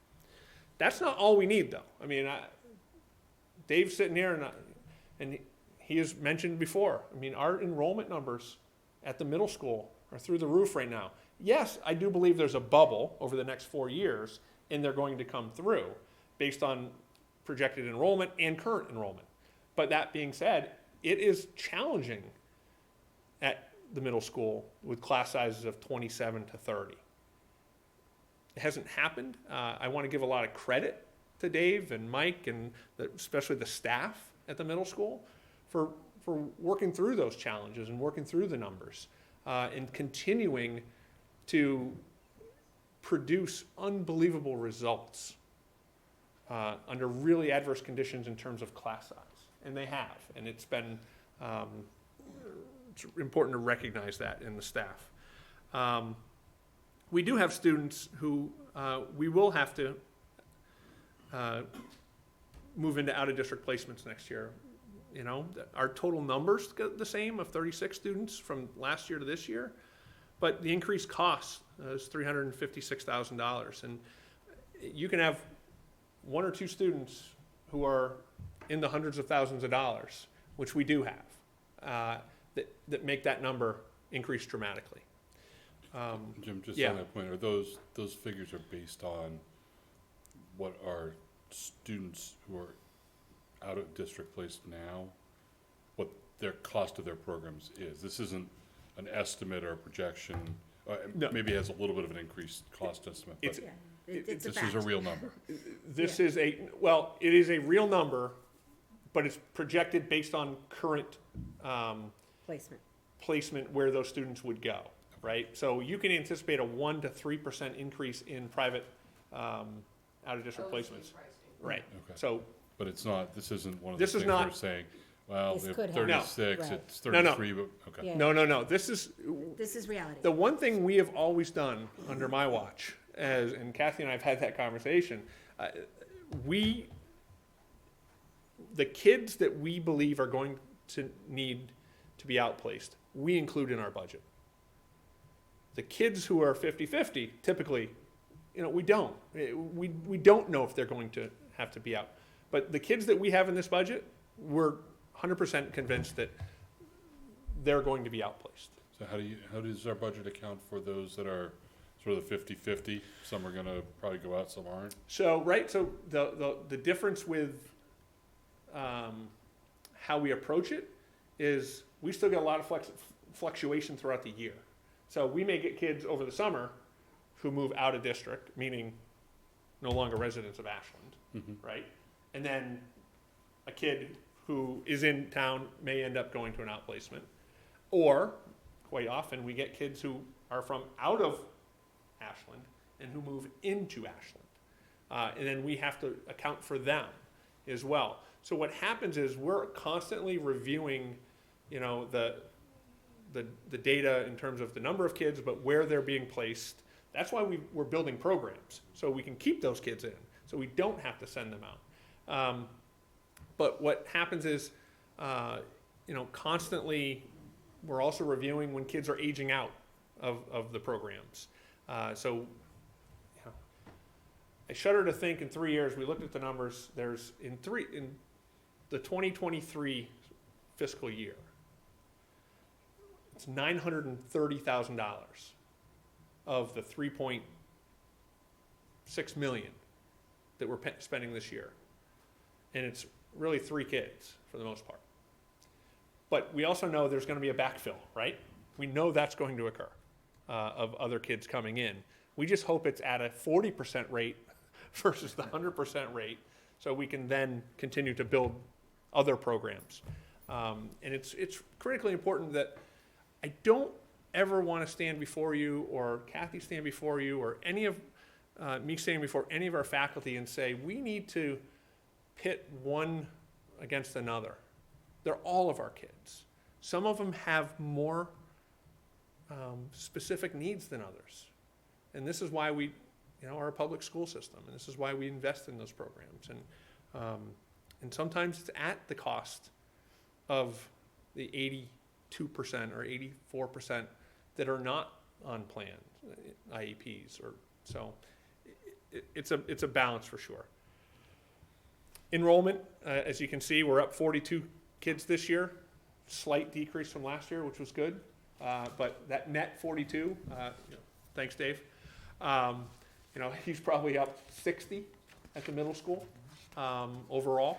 But again, he had a big class come in as well, but he also had a lot of move-ins. So the projection is over the next 3 years, we will have another 100 kids over the next 3 years. So,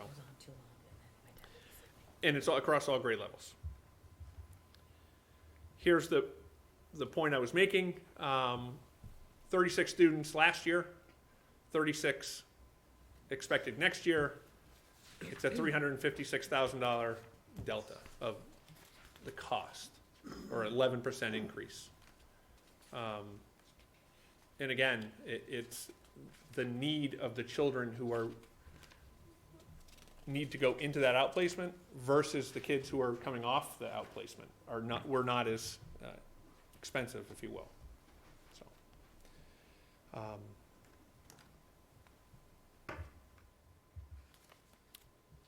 I've talked a lot about reliance on revolving funds, and we're getting into the stage where, as a school committee, you're going to have to start thinking about some of how we utilize. Obviously, you know, school bus revolving can only offset transportation costs. Athletic revolving can only offset athletic costs. Building rental goes to the building, et cetera. You all know that. I'm trying to, if anyone, the 4 people watching, understand that. The circuit breaker, for those who don't understand, that's special education reimbursement. And remember, the state has said under their law that 75% after the 4 times the foundation rate, we're going to get reimbursed for. We've had as low as 28. Yeah, 32%. What we're hoping is that with the Student Opportunity Act being passed, that there is a commitment to ensuring that 75% is going to be the target that they're going to fund every year. That's significant for us, and for all communities. So, you know. How's that factored into the budget projections right now, Jim? So what we do is we never, so the way it looks now is the way it reads is we began the year with $929,000 on July 1 of 20, that's the anticipated beginning amount. And so for next year, so we anticipate receiving about $990,000 this fiscal year. So we get the money this year, and we don't spend it until the following year. We always have a year in arrears. It's the best practice possible. You don't want to spend, the governor can say, we're going to give you X, and then all of a sudden the budget is slashed, and you don't get that same amount of circuit breaker. We only look at what we get, and we utilize that in the future year. So is that 990 figure the 75%? The estimate based on 75%? That was 72 last year? Yeah, it was low 70s, so it wasn't the 75 mark. Yeah. But it'll be. It's correct. Now, close. if things pan out, the initial budget, actually, you know, we're being pretty conservative here, but the initial budget shows over $1 million of circuit breaker reimbursement for 2022, right? If that's $10,000 more. Right. I mean, if it's just over $1 million. That's right. Way over. Yeah. So, yeah, I just like saying $1 million. It sounds better than 900. So.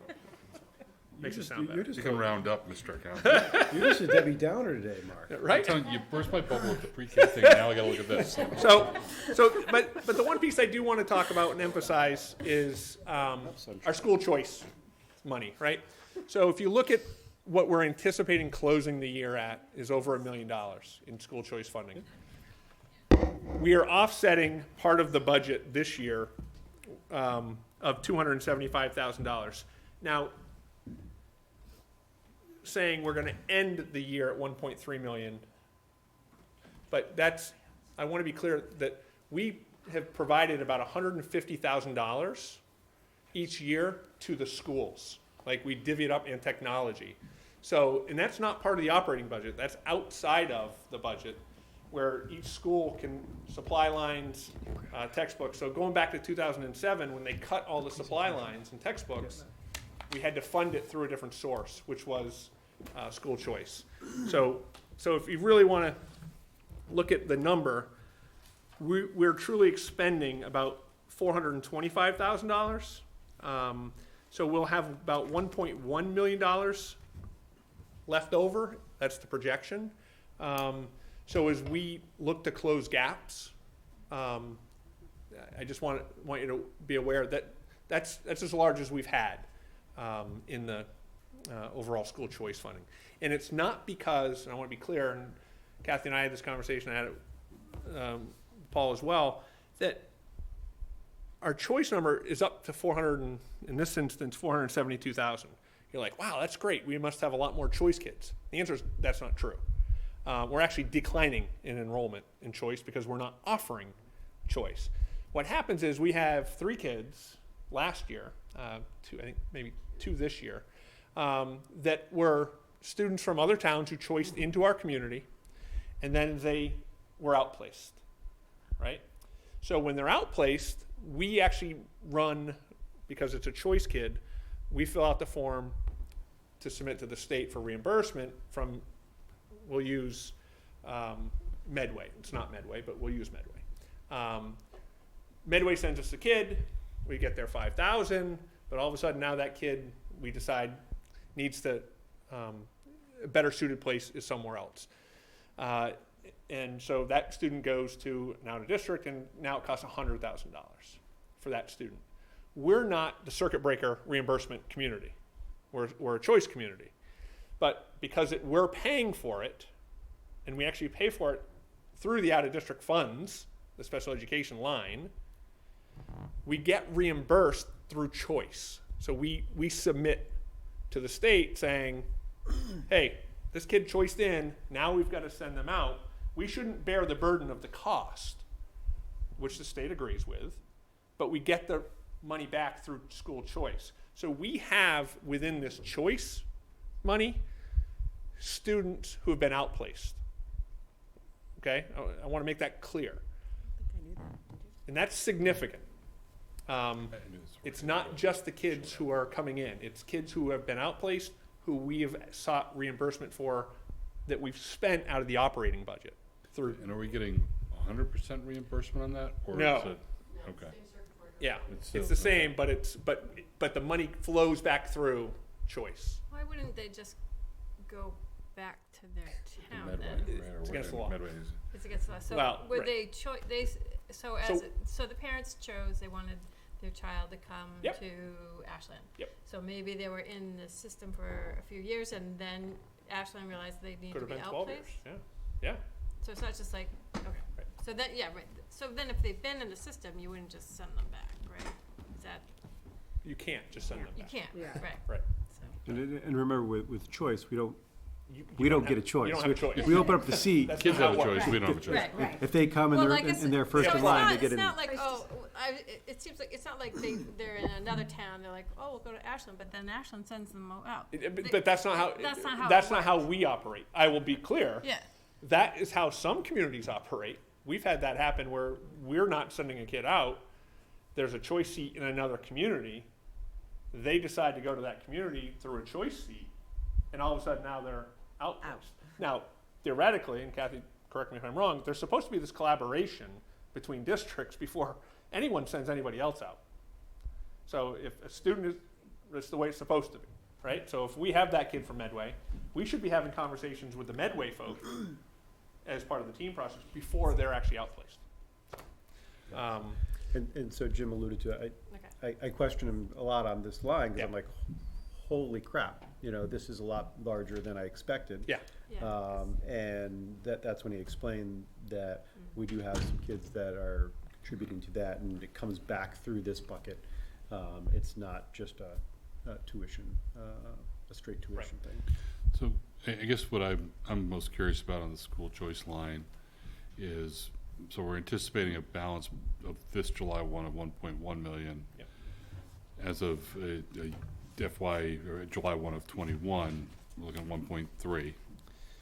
Right, and I Yep. guess I want to start by making sure that's like real money, right? I mean, that's not, Yes, okay, and so, that is like a stabilization fund, if you will. for us, right? Yep. But is there a reason why we feel like we need that figure to be larger at the end of FY '21 than it is at the end of FY '20, or however you want to say it? Right. Or is there an ability to draw down on some of that school choice to address some of the other budgetary concerns? The answer is yes. Okay. There is an opportunity. And I mean, one of the things obviously we're always concerned about is, school choice is not necessarily recurring in the same way as our other revenue is. So I want to be cautious about that. But it looks to me that we could certainly be looking at keeping the balance of school choice the same, and still have a couple $100,000 there that could be applied to the deficit we're trying to fix. And Jim, the anticipated July 1, 2020 number, does that include the for supplies already deducted from it? No, that's what I just mentioned. That's why I Okay. said Well, instead of that's- 1.3, it's 1.5. No, but I'm talking about the 1.1, the first column. Correct. That already has the That's 150. correct. So Yep. it is close to Right. a net even. The net, it would be a net It's, even. it's a little confusing. I had this conversation with Jim as Yeah, well, that okay. the 150 is an anticipated expenditure, but the anticipated expenditure column It's is, outside the budget. is the line item, So budgets. One, Mark, it's a really good question. One could make the point that the increase in the school choice, right, was certainly attributable to the out-of-district costs in the reimbursement through the choice funds. Now, whatever that amount is, right, maybe it's $250,000. That was spent through our operating budget, through Kathy's budget, if you will, that theoretically, that money could have come back through the circuit breaker and offset $250,000 more Right. of the operating expense. And And if that we- may be a mind shift in how we Yeah. look at those funds versus a normal school choice kid coming in. But that, at the end of the day, that still has the same net impact of reducing the balance in school choice, right? If you're taking money that's showing as income into school choice instead of carrying it forward as, well, it's school choice money, keep that label on it.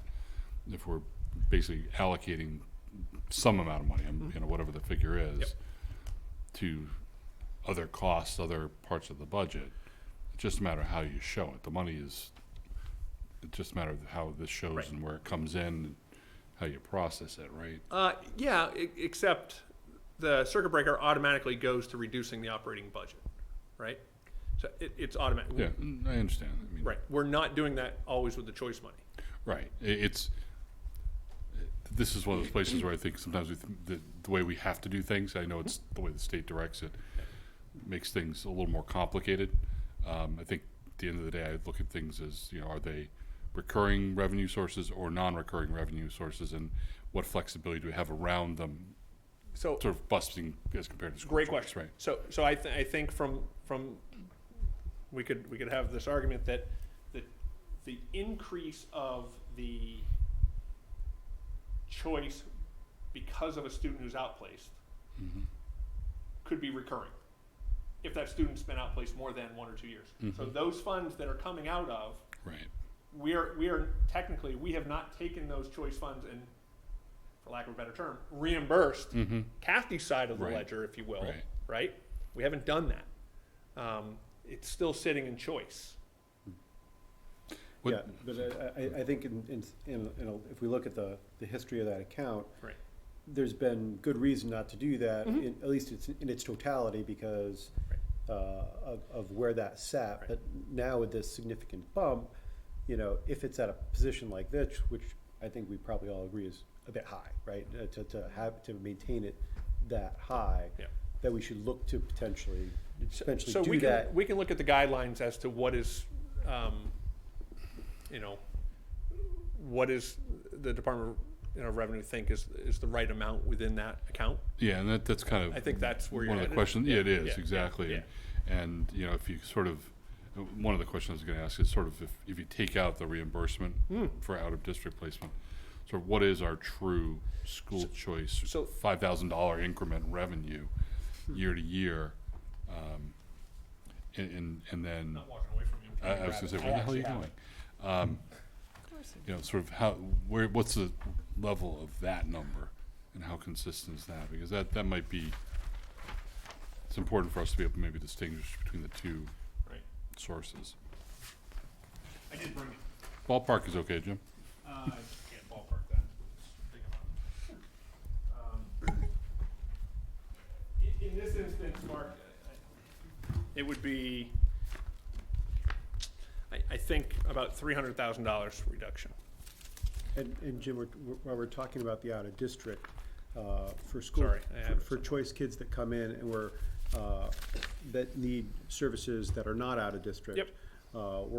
That money also goes out of operating and then comes back in through Yeah, there's choice in the same way? Right, there's an increment we can apply to that kid who gets services. Does the same for like ELL too? Sorry, Kathy. Well, I was just gonna clarify that it follows the same formula that you would get for circuit breaker reimbursement for any student within the district, that once they go above 4 times that foundation cost, Much harder. you can then get the reimbursement for those special education costs through circuit breaker. So you have to actually show the formula and do it. In terms of the proportion of kids who receive special education services within the district who then trigger circuit breaker, it's low. So I would say for school choice kids, probably none of them would trigger that are in district and being educated in district and receiving special ed services. We do have a few though. I mean, the data shows that we have a couple, but not significantly. So yeah, I found it. Sorry, I apologize for that. 'Cause I figured that would have been a good question to ask. So, for instance, when we're looking at the students for next year's money coming in, so 2 students who are in Boston currently, the expected choice money coming in is $135,000. So that's about $125,000 of choice money that wouldn't necessarily be in the pot. Right. Not, That she's You spending. get 10, right? That's You right. get 10, right? It'd be 10. And then another student was on the roll last year that went from another 107,000, about 160,000 last year. So to your point, 150 to $180,000 is additional choice revenue based on the students who've been Out-of-district placement. outplaced. That's right. So if we're just looking at choice revenue, the $5,000 per kid coming into the district per year, take away the other out-district complications. Yep. What amount of money are we looking at? Sort of year based on number of choice kids we have in the district. So we have 51 choice kids. So So you times 200, five. $500,000 Okay. or $250,000. Yeah. Yeah. Right. But again, we have denied Kathy. I hate to say this publicly. Oh my God, it's on tape. It is. We have actually denied Kathy the revenue of the choice money coming in for students who have been outplaced. And she's graciously given us the opportunity to use those funds in all 5 schools for supplies and textbooks. I will say though, I want to say this very publicly. Special ed is absolutely foundationally built upon good general education practice. So, this conversation. if you want to say it publicly, you got to do it feels there. very artificial. No, they got her. Right. You know? Yeah. Yeah. You're all our students. Everybody does all the work Right. for everybody that sits in front of them. So, the compliment goes to the general education teams, first and foremost. So that leads us to what are we asking for and why are we $700,000 over? And the 167 is the number to get to the level service, so the extra 500,000. Again, it goes back to the needs, the personnel needs of all of our schools. Warren School, the Mendez School, the middle school, and the high school. And all of these positions support the programming that we've created in each of the buildings. And they're important, and that's, again, investing that $500,000 in staffing clearly has benefit to our students and financially with regard to the programs that we've developed instead of kids having to be outplaced. We did a little activity, had Kathy and Barbara do a little activity to determine, if we didn't have some of these positions and programs, what would it look like? And significantly, we would have a lot more kids have to go out of district, and it would cost, roughly $6 million more if the specialized programming didn't exist. And that's significant to our community. We're saving $2.5 million a year, very conservatively, with an estimate of $55,000 for a kid going out of district, and we know that's probably low compared to. Jim, so to that point, what would the increased cost be if we don't fund these personnel needs that you have up on the board now? Is it possible to make that rough correlation? Well, that's the task that I actually He asked me to do that. this morning. Yeah, it's very challenging to do, because what if we don't have the halftime psychologist at Warren? Does that so for 45,000, does that automatically mean one of the kids in the social emotional program is going to go out? The answer is no. We don't know that specifically. We know that position is critical. It's part of the whole package Right. of care. That's all. you know, That's yeah. the challenge, right? Yeah. So we're asking for 4 ESPs or 5 ABA paraprofessionals. Can we get away with 2? What does that look like? So that was the question I posed to Kathy this morning, understanding that after leaving the finance committee last night, that we've got to look at this. And we can't predict a 1-for-1 trade, if you will, right? Do we have any of these sort of, based on, we know we have another kid coming in who's gonna need a 1-to-1, and if we don't, that kid is gonna have to be outplaced at a cost of $100,000. Is there even one example of that, that we can point to? And I'm really just looking to sort of do the math in my head. It's very challenging to do it that way, and I'm not meaning to be difficult. Kathy, you gotta No. come up. Yeah, for something like this, I think You wanted it on the record? No, I want his comment about Yeah, it. Your question is very challenging to give a good answer to, in part because I think, Laura, your comment about it's part of the comprehensive servicing that needs to happen for students. So when you start to look at what that comprehensive servicing needs to be for a student, if you take away one aspect, can you maybe pull and stretch another service provider or another resource and get away with it?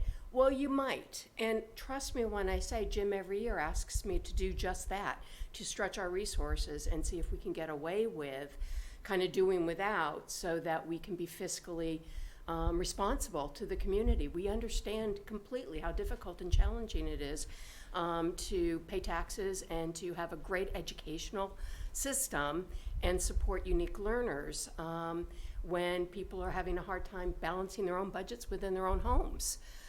So every year I'm tasked to do that, and this has just felt like it's been building and building and building, in part because we've built comprehensive programs for students who have such intensive needs. I could go on forever. When I first came here in 2011, at Pitaway, we had probably 7 kids on the autistic spectrum, all of them verbal, all of them. At this point at Pitaway, we have 2 classrooms that have students on the spectrum, and I would say a large percentage of them are nonverbal. Their needs are more intense. We need to program effectively for them, and we want to hold them within our community. I can't stress that enough, that the outcomes that are for people who are kept within their communities is far greater and better for them in the quality of their lives, both economically, in relationships, in their ability to give back to their communities when they are kept within their communities. And I work with a team that values that, and a community that values that. For both populations, I think it's important to understand it's not just the students Right. that are receiving the services, it's our general education students who also benefit greatly from them. Right. You talk about the capacity of wanting to have your children be empathetic and caring as one of the biggest qualities that we as parents want for our children. I mean, obviously you want the other things in terms of success and, wealth and happiness and all the rest, but truly it's trying to create empathetic, caring individuals. And this allows that opportunity to grow for them starting at the very youngest of ages. So when I look at what the personnel requests are about and say, oh, could I attach one directly to a student? Yeah, I actually can. The high school ESP I can attach directly to a child. Beyond that, it gets much more complex. So I don't mean to be difficult. You're being honest, Yeah, aren't you? thank you. It's That's- Yeah, and so Kathy, if you we could need stay up there for a second, I mean. Not so fast. Ben's got the mic. The challenge is always gonna be, if we put these numbers on the page, right, how did we arrive at that? And when we're faced with, and we all need to be cognizant of that, our revenues are shrinking, we are intentionally slowing growth in the town for other things, and that we're only gonna have tighter and tighter budgets. So as we do that, we're gonna be asked these exact questions. And so if we put these numbers on there for reasons, while we may not be able to say one, and draw these, connect the dots, if you will, we will be taxed and always asked, as you were, that, okay, well, if we can't meet X, right? This is what we think we need, and we put this out there. They're gonna ask, well, why did you put that there? And what if we gave you X minus this? Right, 4 ABAs instead of 5. Right, and so we're always gonna be doing that. We need to be fiscally responsible to our As you should community, be. that Yep. we're gonna have two big asks of our community this year, right? Both with hopefully a new school building and also a new public safety building. So I want to make sure that we're as diligent, because I believe in all these numbers. And don't get me wrong at all. And I think it's incredibly important from a moral and fiscally responsible, to invest in this. Absolutely, 100%. But we also need to make sure we can articulate why that we're spending X or we're asking for this, right? Because it's not an insignificant ask, what we're asking the town for, right? The number that we were originally given is above what we were, our policies state we should get, right? So even that starting number, which is not what we need, but it's still higher than, what our policies say we should start at. So so I think we do need to try to dig as deep as we can and say, all right, if we can meet these needs and get what we have on this page, that's awesome. Yep. And I think we can do awesome things with that. But if we can't, we need to be able to prioritize and say, hey, this is what it means to us. And I said it last night at FinCom as well, is we get to a point in this that we're going to pay for these services one way or another, right? And it's certainly better for the student, better fiscally to develop that and keep that in-house. And better for the whole community. Right, and it's better for everyone involved, but we need to be able to better articulate that tipping point, you know what I mean? Right. So, and I know it's not an easy ask, otherwise you would have come here with a very simple answer to it, right? But we do need to challenge ourselves and continue to do that. We are doing that. Yeah. We're still having that dialogue. We still are. I mean, I can give you another, for instance. There's a .5 psychologist position at the middle school being requested, because currently the .5 psychologist position that's attached for the social emotional program is not able to be there on everyday basis. Obviously, it's a .5 position. And we've had to send 2 kids out of district from that program this year because we cannot meet their social emotional needs. And That's so significant. it's significant. So I when I look at the list and think how hard people are working currently with the resources that we have, and I'm so grateful for the support that the school committee has given for the resources that we have. It is a credit to your taking on the challenge of trying to articulate to the rest of the community of Ashland and the FinCom and town manager why it is necessary for us to be able to do that. And I'm very appreciative of that part. Because when I think about what we have been able to build and the knowledge of seeing some of the kids grow and stay within our schools, to me that's priceless. When I watch graduating classes, and I always love going to see the graduates, and I go, that's one of mine. That's one of mine. And of course, Kelly's saying the exact same thing. That's one of mine. That's one of mine. But to She see gets all some of of these them, kids, yeah, in terms of would they have been able to be successful if we did not have the services and supports that we do have all throughout the years. I know confidently that we would not be able to see the successes that we have as we've advocated each year for the supports that we need. The ABA requests that we've asked for, it's really a reflection of the fact that our students that are on the spectrum have intense needs, and what we're failing to do right now is to adequately address the skill development that they need to have within the inclusive setting. We're doing shared support an awful lot of the time for these students. So when you have 2 kids attached to one adult and one kid decides that they're going to have a dysregulated moment, they don't decide, they have a dysregulated moment, they're having a sensory overload, or they just can't kind of finesse whatever's being asked of them at that time. The attention of the adult goes to the one that's having the dysregulated moment, as it should. But in the meantime, the other child who was with the shared support is now without any shared support. And usually someone steps in and tries to be helpful, but we're missing a lot of opportunity for skill development at that time.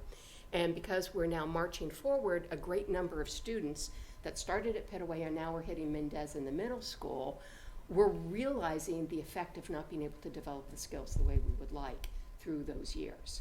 So we want to address that and address it appropriately. So that's attached to that need. We didn't have psychological support to the therapeutic classrooms requested when we built them at both Mendez and Warren. We pulled the resources of the current psychologists in those buildings and the guidance departments to try to address the needs of the students. In both those buildings, we've had to send kids out of district because we can't.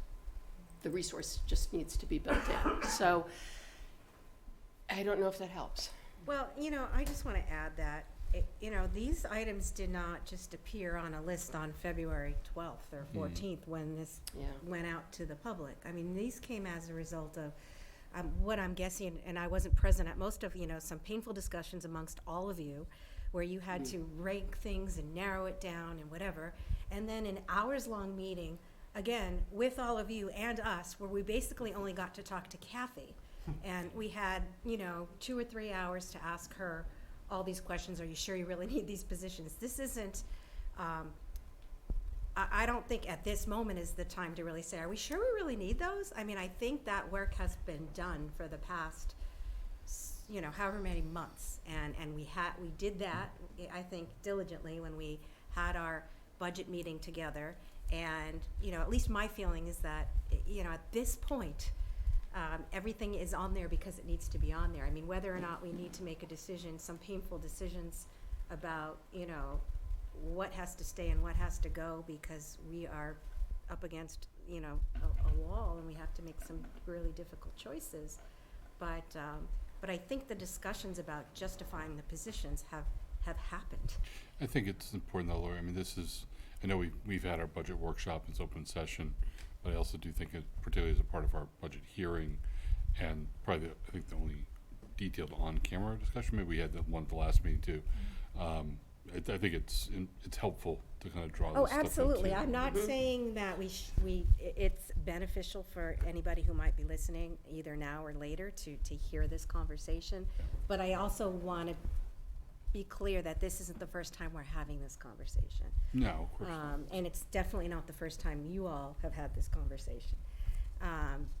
And I said it last night at the FinCom meeting, and I've said it to all of you, and I've said it for 9 years. The list of what we're not doing to me is equally as important as this list right here. And there's a lot of things that are very important that we can't even talk about because it just is what it is right now. So I guess I'm curious to hear from you and Jim as to how the Finance Committee meeting went last night in general terms, and sort of the feedback, if any, you received about this presentation, the projected budget figures, and any other conversations you've had with town management about ability to increase or to meet the needs of the district, really. So the mantra, right? It's not an expense problem, it's a revenue problem. yeah. I might have heard that once or twice. Might have heard that a few times last night at the FinCom. But I don't disagree with it either. I think as a community, we've been really good stewards of the financial picture of the town. We really have. I think from the town side as well as the school district side, we've been very thoughtful and careful with how we utilize our funding that we get. And the concern, I would say, Mark, the Finance Committee was overwhelmingly positive with regard to our need, but they also recognize the fact that, where do we go to get the funding to support the positions we need? And that is the challenge. And we've had some an 8% increase last year, a 6% increase 2 years ago, a 5%. We're averaging almost 6%, a 5.5% increase in our budget over since I've been superintendent.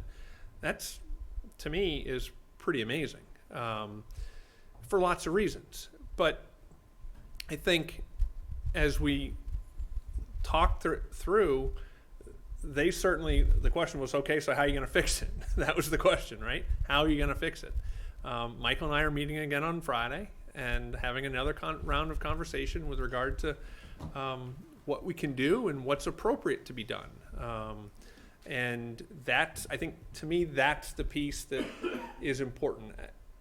Whether you fund positions through one-time revenue that are positions that need to be sustainable, I just don't buy into that process.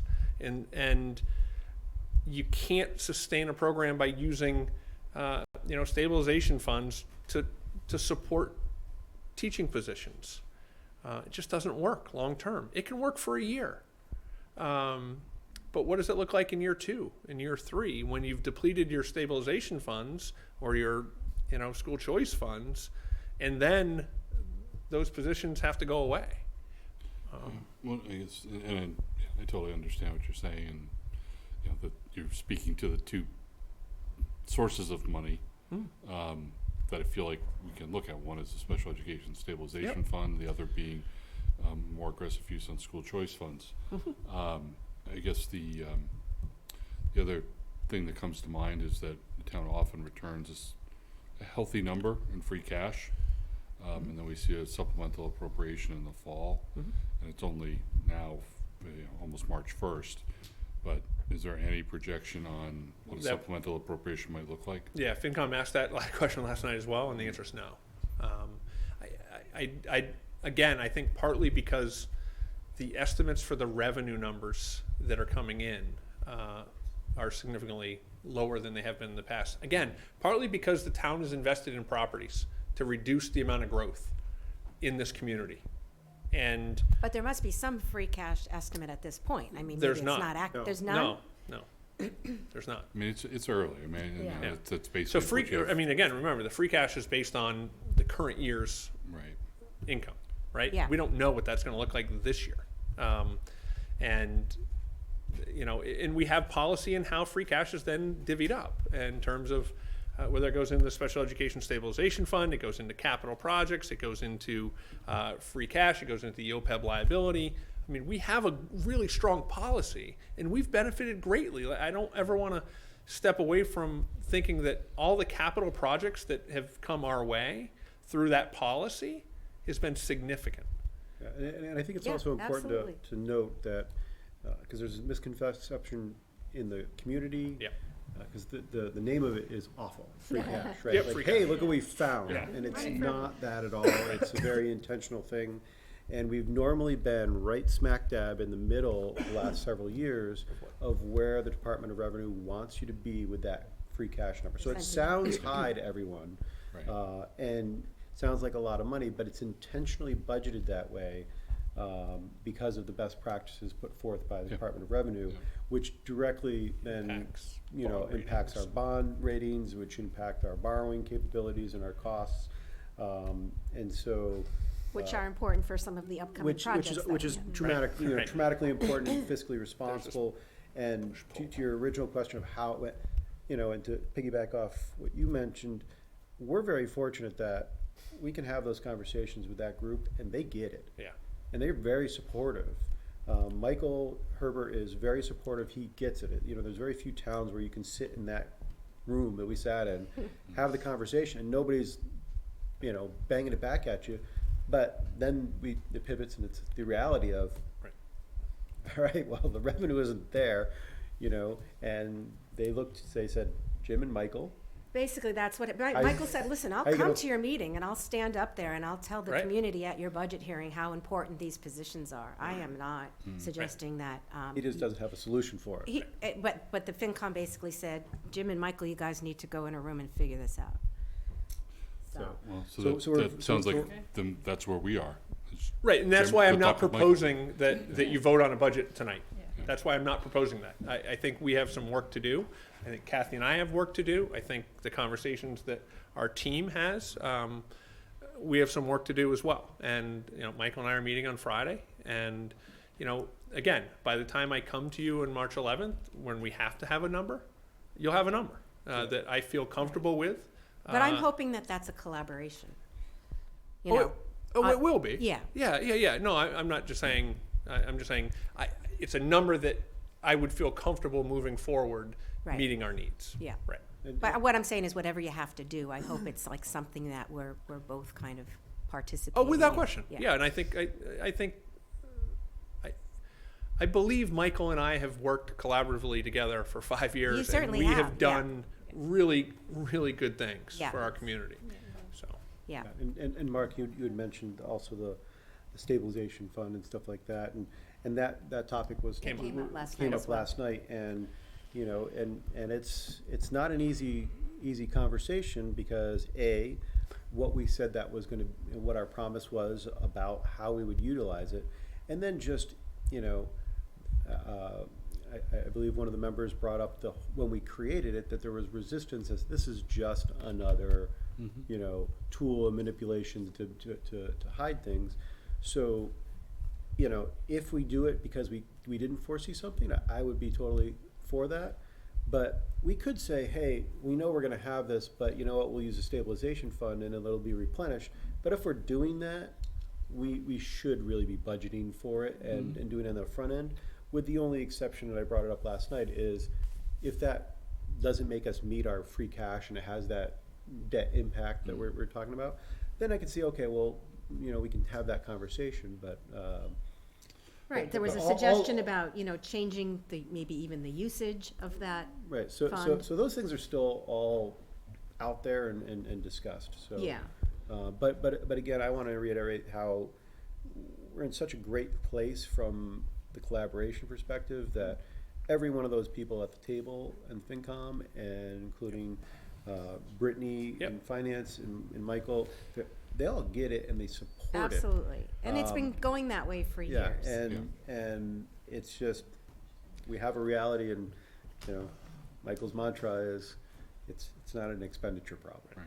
We're being pretty lean, So- on both sides. Right. so that's where we are with the budget. I will come back on March 11th with more if you don't have any more questions with that. I just have a comment. I have to travel for work for that day, but I just want to know that I would vote for the budget as presented today. I know there'll probably be some reconciliation budget that's lower. I hope not much lower, but, you know, I think if it's Michael and Jim working together in a room, that I would support it, but I won't be here to vote on it. Right, and you won't have your vote, but if you'll have an opportunity to review something beforehand. Yeah, and I'll send- You could let me know Okay. if there's something you want expressed at the next meeting. You won't be able to vote. Yeah. But you'll be able to share if Yep. there's something that's important to you. So this is, Lori, this is like our budget hearing. I don't know if Yeah. you want to see if anybody else, as sort of the formal hearing before I make a motion to close it, Yeah. whether or not anybody wants to have a further comment on the budget based on the discussion. I don't see anybody out there, but it's a hearing I rather see a than our lot of normal. people out there. Well, they all had their say, almost. Chris, Chris, your you first still want the budget hearing. job. Right. There's no money. Do you want to be the finance guy? Wait, see, Right. your Can you res- find us $700,000? So if we close it, I'll let everybody go home. Yeah. Yes, Elisa, Oh. please. Yes. Absolutely. We would love to hear from you. You sat through 3 hours of a meeting. Yes. No, the students are watching. Hello. Hi. So Yeah. I'm just Mrs. Egan from the high school English department, and so we had hoped for an additional English position, and so I came tonight to kind of hear just, you know, obviously like the thoughts and why that decision had been made, and seems so very bare bones to me, and I don't see how, I mean, just as a resident who has 2 kids in the system, I don't see how it could possibly be cut more. And you talk about all the things that we would love to have, and we can't talk about, we're not even discussing those. We're just talking about meeting basic needs. And so that's what I'm kind of taking away from this. So.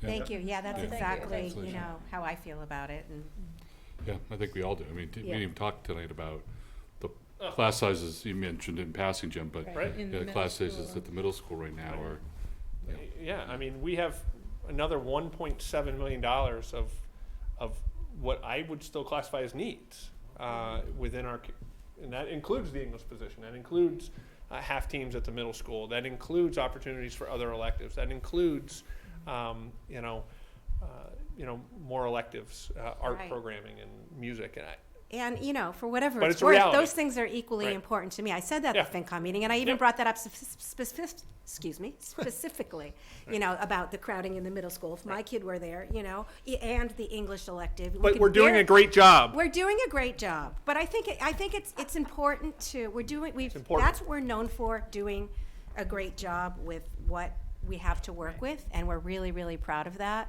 But I think that doesn't mean that we stop talking about the things that should be happening, that we should be advocating for, that our kids deserve. And, for whatever it's worth, that, the English position and the crowding in the middle school are equally as important to me as anything else that I'm sitting in front of, FinCom begging them for. And tried to get that across to them too. Like, it's, if you knew all the things I really wanted to be asking you for at this point, this would be a much different conversation. But, it's even difficult for me to have to be in this position, asking for, we have a process, and it's been a thoughtful process, and it's taken months, and there are reasons for it, and there are dollars attached to it, and we all understand it is what it is, but I don't think it means for 1 second we stop advocating or reminding everybody what still needs to be done. Agreed. Amen to that. So, anyhow, thank you, Lisa. So Oh, I guess motion. I move to close the budget hearing. I'll second. All in favor? Aye. All right. Budget hearing is closed. And I would like to invite my administrative team to go home, please. Yeah, Oh, thank you all. yes. This was a very I long. thought they had to No. stay for this part. Okay, good. No, you know what, We're staying here. this is really exciting, and I thought they had to stay for this will this be part. the quickest Student Opportunity Act discussion. Thank you, everybody. Thank you, Good thank night, Sorry folks. it's so late. That only took 25 years for the legislature to pass. Paul, you weren't excused. I know, I'm just talking. So, and again, I will not belabor this entire Chris is PowerPoint gonna- because Okay. I have to come back on the 11th with this conversation anyway. Anymore, okay. So Alright. So Student Opportunity Act, as you know, passed legislature revamping funding formula for school systems, Chapter 70 specifically. I don't know which one I gave you. I have a different one. This is a longer PowerPoint than what you have in your packet, so I will skip through it all. So the Student Opportunity Act requires districts, what's important for you to know is it requires us to submit a 3-year evidence-based plan to the department by April 1st. So at our last meeting in March, we basically have to say, what have we looked at our data? What is it telling us about achievement, growth, specific learning profiles, whether it's IEP students, ELL students, low-income, economically disadvantaged students, where are they performing across the spectrum in the district and or in specific school settings. And then we have to outline how we utilize those funds. A whopping $196,000 was given to Ashland over and above last year's Chapter 70. Some districts are getting $20,000, $30,000, and they still have to perform the same process we do. The idea is to how are you going to use the money and target it specifically for students. As the department said, intentionally focus on student subgroups. We have begun the process as an admin team. We have a draft, the draft of the Student Opportunity Act plan is done. I'll present it at the next meeting, and then we will look to adopt it, because you have to do that formally at the second meeting, because it has to be submitted on March 30th. On March 3rd? 30th. Oh, okay. Yeah. So the challenge is, part of it requires us to give consideration to engaging the subgroups, and that's the terminology within. It's consider engagement. So it's engaging families, and particularly those families representing the student subgroups. We have a very short window to do those things. And that's the challenge. So Pete tomorrow night is hosting a cultural fair at the Warren School. So, and it's, the conversation is actually with our Indian population in the community. So he'll have a small survey that he'll administer to say, what are things that we could be doing better in the schools based on your, and he will hit a demographic not just at the Warren School kids, but across the entire district. There'll be parents who are there from other buildings as well. Is that one of the more lower achieving subgroups? The answer is no, but it is reaching some of the subgroups that we have. I can give you one example of at the high school. The data that jumps out at me is our Hispanic students, and the percentage of Hispanic students who are not graduating with their cohorts, who are not making progress necessarily at the same rate as other students, and potentially are at more risk for dropout. So, Kelly knows that. They're working on it. They're looking at, okay, what's the data? And again, when we talk about our numbers, they're still small in terms of total number of kids. But that's the plan. They want you to focus on a few things, do a few things well. The commissioner's been very clear about that. Don't make a strategic plan. You already have one of those.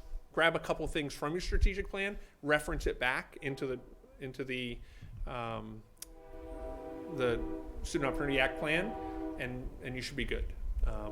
It's a 3-year plan.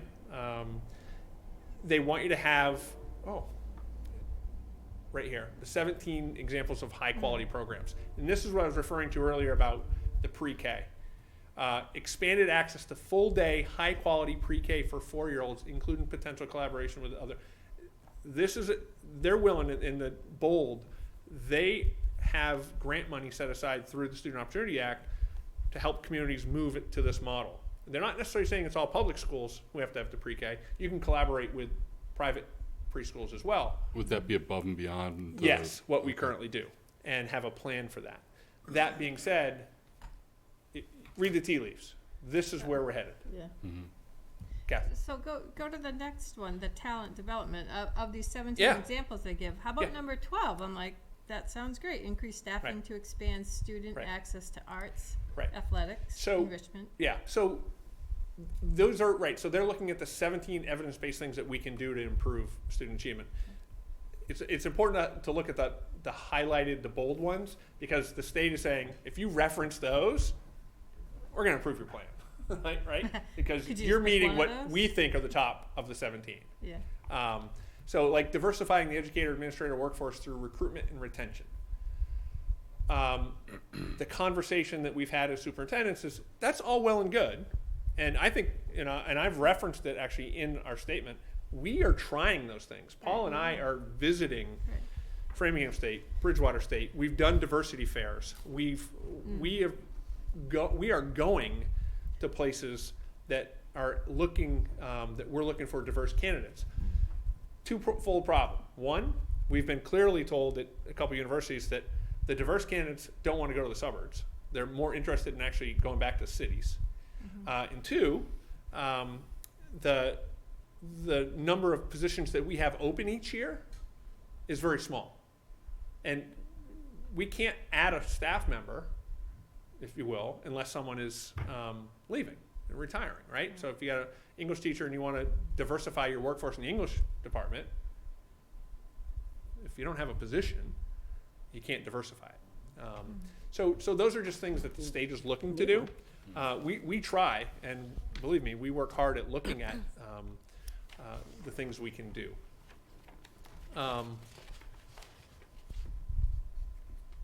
The evidence-based programming, we will be referring to closing our achievement gap in literacy, K through 5. And there are two pieces of that.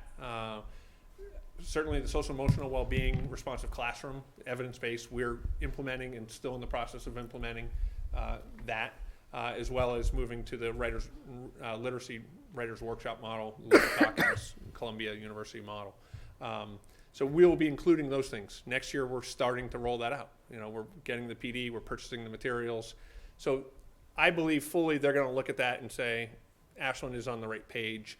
You've identified within your blueprint closing gaps, looking at recruiting diverse workforce. They see we're doing those things. And that's all they want is us to try to figure out, are you going to use that extra funds, those extra funds from the Chapter 70 specifically for that? So all we're going to do is just allocate some of those funds to professional development, that meaning he's got a professional development budget for the PD for the writer's workshop model or for responsive classroom. So we can easily allocate and say, okay, some of those funds are going directly towards that. I don't want to get into those weeds until the next time. The piece that we have to make sure is we have to verify that we have engaged families. What is our plan for engaging families? Targeted strategies to reach the low-income students. Well, we do Title I fairs. We do, Dave does it at the middle school. We do Title I camps. ELL learners, we reach through them through our ELL teachers. Students with disabilities, we certainly reach out quite often to that group. So then we have to certify that we did those things. It's not, I really went through that quickly. But my point is, in the end, the Student Opportunity Act is a very momentous occasion for school funding within the Commonwealth. Unfortunately, what that truly means, however, is that the gateway cities and or inner cities and or really high impoverished areas will be receiving the majority of the funding because of the way the increments are designed and to ensure that we're closing and making equitable funding opportunities for the entire Commonwealth, the 351 districts. What is this, just quickly, and I know it's getting late, but what does this mean for us in the long term? I mean, is this one of those things where you get the additional 196 this year and that becomes a base for next year? Yeah, so they still have the hold harmless Okay. policy in place. So Medway's dropping, if you will. I had lunch with Armin Pires today, and their enrollment's actually declining. They've received, I think, maybe $40,000 in Chapter 70 funding this year. Increase because of the hold harmless. You still will get X amount of dollars for every student. So the base of say $25 or $50. So we'll still get something. But remember, about 5 years ago, we were averaging about $40,000 a year. Right. That's what we were getting. And we were getting the base minimum. Thank you. Yeah, I don't have a question, but more of a statement that while I really appreciate the work that went into the act, it's complete lunacy, the timeline for this. Yeah. Right? Well, you can have things quick or done well. Yep. You can't have both. And to put such a timeline on these plans doesn't mean that they don't care about the plans, because you can't have a thought if you either already had the plans in place and you're just going to shove them off, which is almost what we already have, right? We're already identifying that, or the ones that you're probably targeting. Do you really think in 2 months they're going to have accomplished this and give you a decent plan? It's kind of lunacy. Especially those communities like Framingham who received $1.8 million in Chapter 70 this year increase. They've got a much longer form and have to really justify every single increase dollar that they're getting. And the other end of the spectrum is those who get $20,000 have to go through. Do the same process. Right. And I just want to, like I said, just state that we appreciate the monumentous, change. It's also coupled with really. Excellent. Okay. So that means we would be moving right to warrant approvals. Kathy? That's what we are. Skipping reports. We're skipping on the Yeah. reports. Good call. Yes. We still have one more thing to do after. So. Oh, Yeah. we do. Okay. Here we go. I, Kathleen Bates. Kathleen Bates. Okay. Do it all together. Yeah. Between Between January 23rd, 2020 and February 26th, 2020, I, Kathleen Bates, authorized by my signature payables in the amount of $1,345,029.01. This includes general fund expenses of $829,140.44. Revolving expenses of $318,343.53, and grant expenses of $194,238.92, meals tax expenses of $216.25, capital $3,089.87. Finally, I authorized payroll in the amount of $3,284,762.90. Thanks, Kathy. That's why we have no money. You keep spending. Yeah. Keep spending. Stop spending all the money. Right. We do have an expenditure problem. It's called Kathy. Payroll. I'm the scapegoat. All right. And anything on the minutes of January 22nd? I didn't have I don't think so. We have a motion? Move to approve the minutes of the January 22nd, 2020. I'll second. All in favor? Aye. Any gifts and donations? We do. Follow Book Company, $52 for David Mendez Old Book Buyback Program. Ohio Pile Prints, $32.28 for miscellaneous gifts and donations. WIDA, $100 gifts and donations, special education miscellaneous. Market Basket, $50 for gift cards for AHS student activities, Model UN, and these will all be for Model UN coming up. Stop and Shop, $25. Natick, Whole Foods Framingham, $100. The Bagel Table, $25. Melting Pot Framingham, $200, and the Cheese Factory, $50, all for the Model UN, and the total amount is $634.28. Excellent. Do we have a motion to approve the gifts and donations? So moved. Second. All in favor? Aye. Aye. Thank you. Member update, Rachel, honey, you look so tired. It's okay. Sorry. She's young. She's Yeah. supposed to be able to do this. Yeah. Yeah. I just coming off a good February break, so excited. Excellent. Yep. Battling some serious senioritis. Yeah. I'd It's mistake okay. where it was going. Yeah. It's all good. So Good. Great. Enjoy it. We're You won't happy get to to do have it you again. back. I know Exactly. it's crazy. Exactly. It's flown by so far. I'm like, oh no. I know, and I always remember, like, after April break, it's like over, Yeah. basically, so. Are we still considering being a wildcat? Is that what we're? We are a wildcat. Nice, Yeah. good. Sent in your money? Official? Yeah, it's official. Let's say that could be a lot of different places, right? It could be UNH. I know it's Nice. Villanova, but, you know. Good for Villanova. They're lucky to have you. Thank you. Yeah, So congratulations exciting. again. Mr. Kendall. I He's don't been know. sick, that's number Just, one. just list them. You don't have to give. Sorry. I don't know. We're delirious at this point. Just list them, Paul. We've heard enough from you It's been a too. month. Yeah. I know you have a whole huge list of You things do a lot of stuff. Okay, next. I didn't do anything. Next. There you go. Kathy's getting feisty. It's 9:15. I didn't Go do ahead. anything. No, Go Paul, I ahead. really, Yeah, no, go I ahead. know. Monday, we were both at the same meeting. There was a bunch of The buildings Mendez related building. stuff that Yep. occurred, We but have building committee meetings every week. Yeah. Building and then finance, right? FinCom, yeah, FinCom. yeah. And here you are. There you go. And nothing for you, Erin? Nothing. Oh, okay, great. I know. You have anything Just else, Kathy? list them. Just, Go ahead, go ahead, well, Kathy. Lori and I both went to the Model UN on Sunday, February 9th. It was That amazing. was amazing. Those kids are so professional, Mhm. well organized, well run, and great experience. And these are future leaders. It's just amazing. Mm-hmm. Yeah. Agreed. So that's all. And Lori and I, yesterday, with Mr. Adams and Mr. Vieira, had collective bargaining negotiations with the teachers unit. Oh, you did. Wow. This is our first session with exchange of proposals. That was a good discussion. We're not going to get into the specifics here, but Oh, good. we've That's got good to hear. sessions scheduled throughout March and into April, and we'll see how it goes. Keep you informed. We also went, you and I and Jim, to Karen Spilka's, Oh, yeah. Senator Spilka's office On to the Student talk Opportunity about Act. the Student Opportunity Act. Great. and Model UN, I did that, and I did one a few weeks before that, and again, so impressive.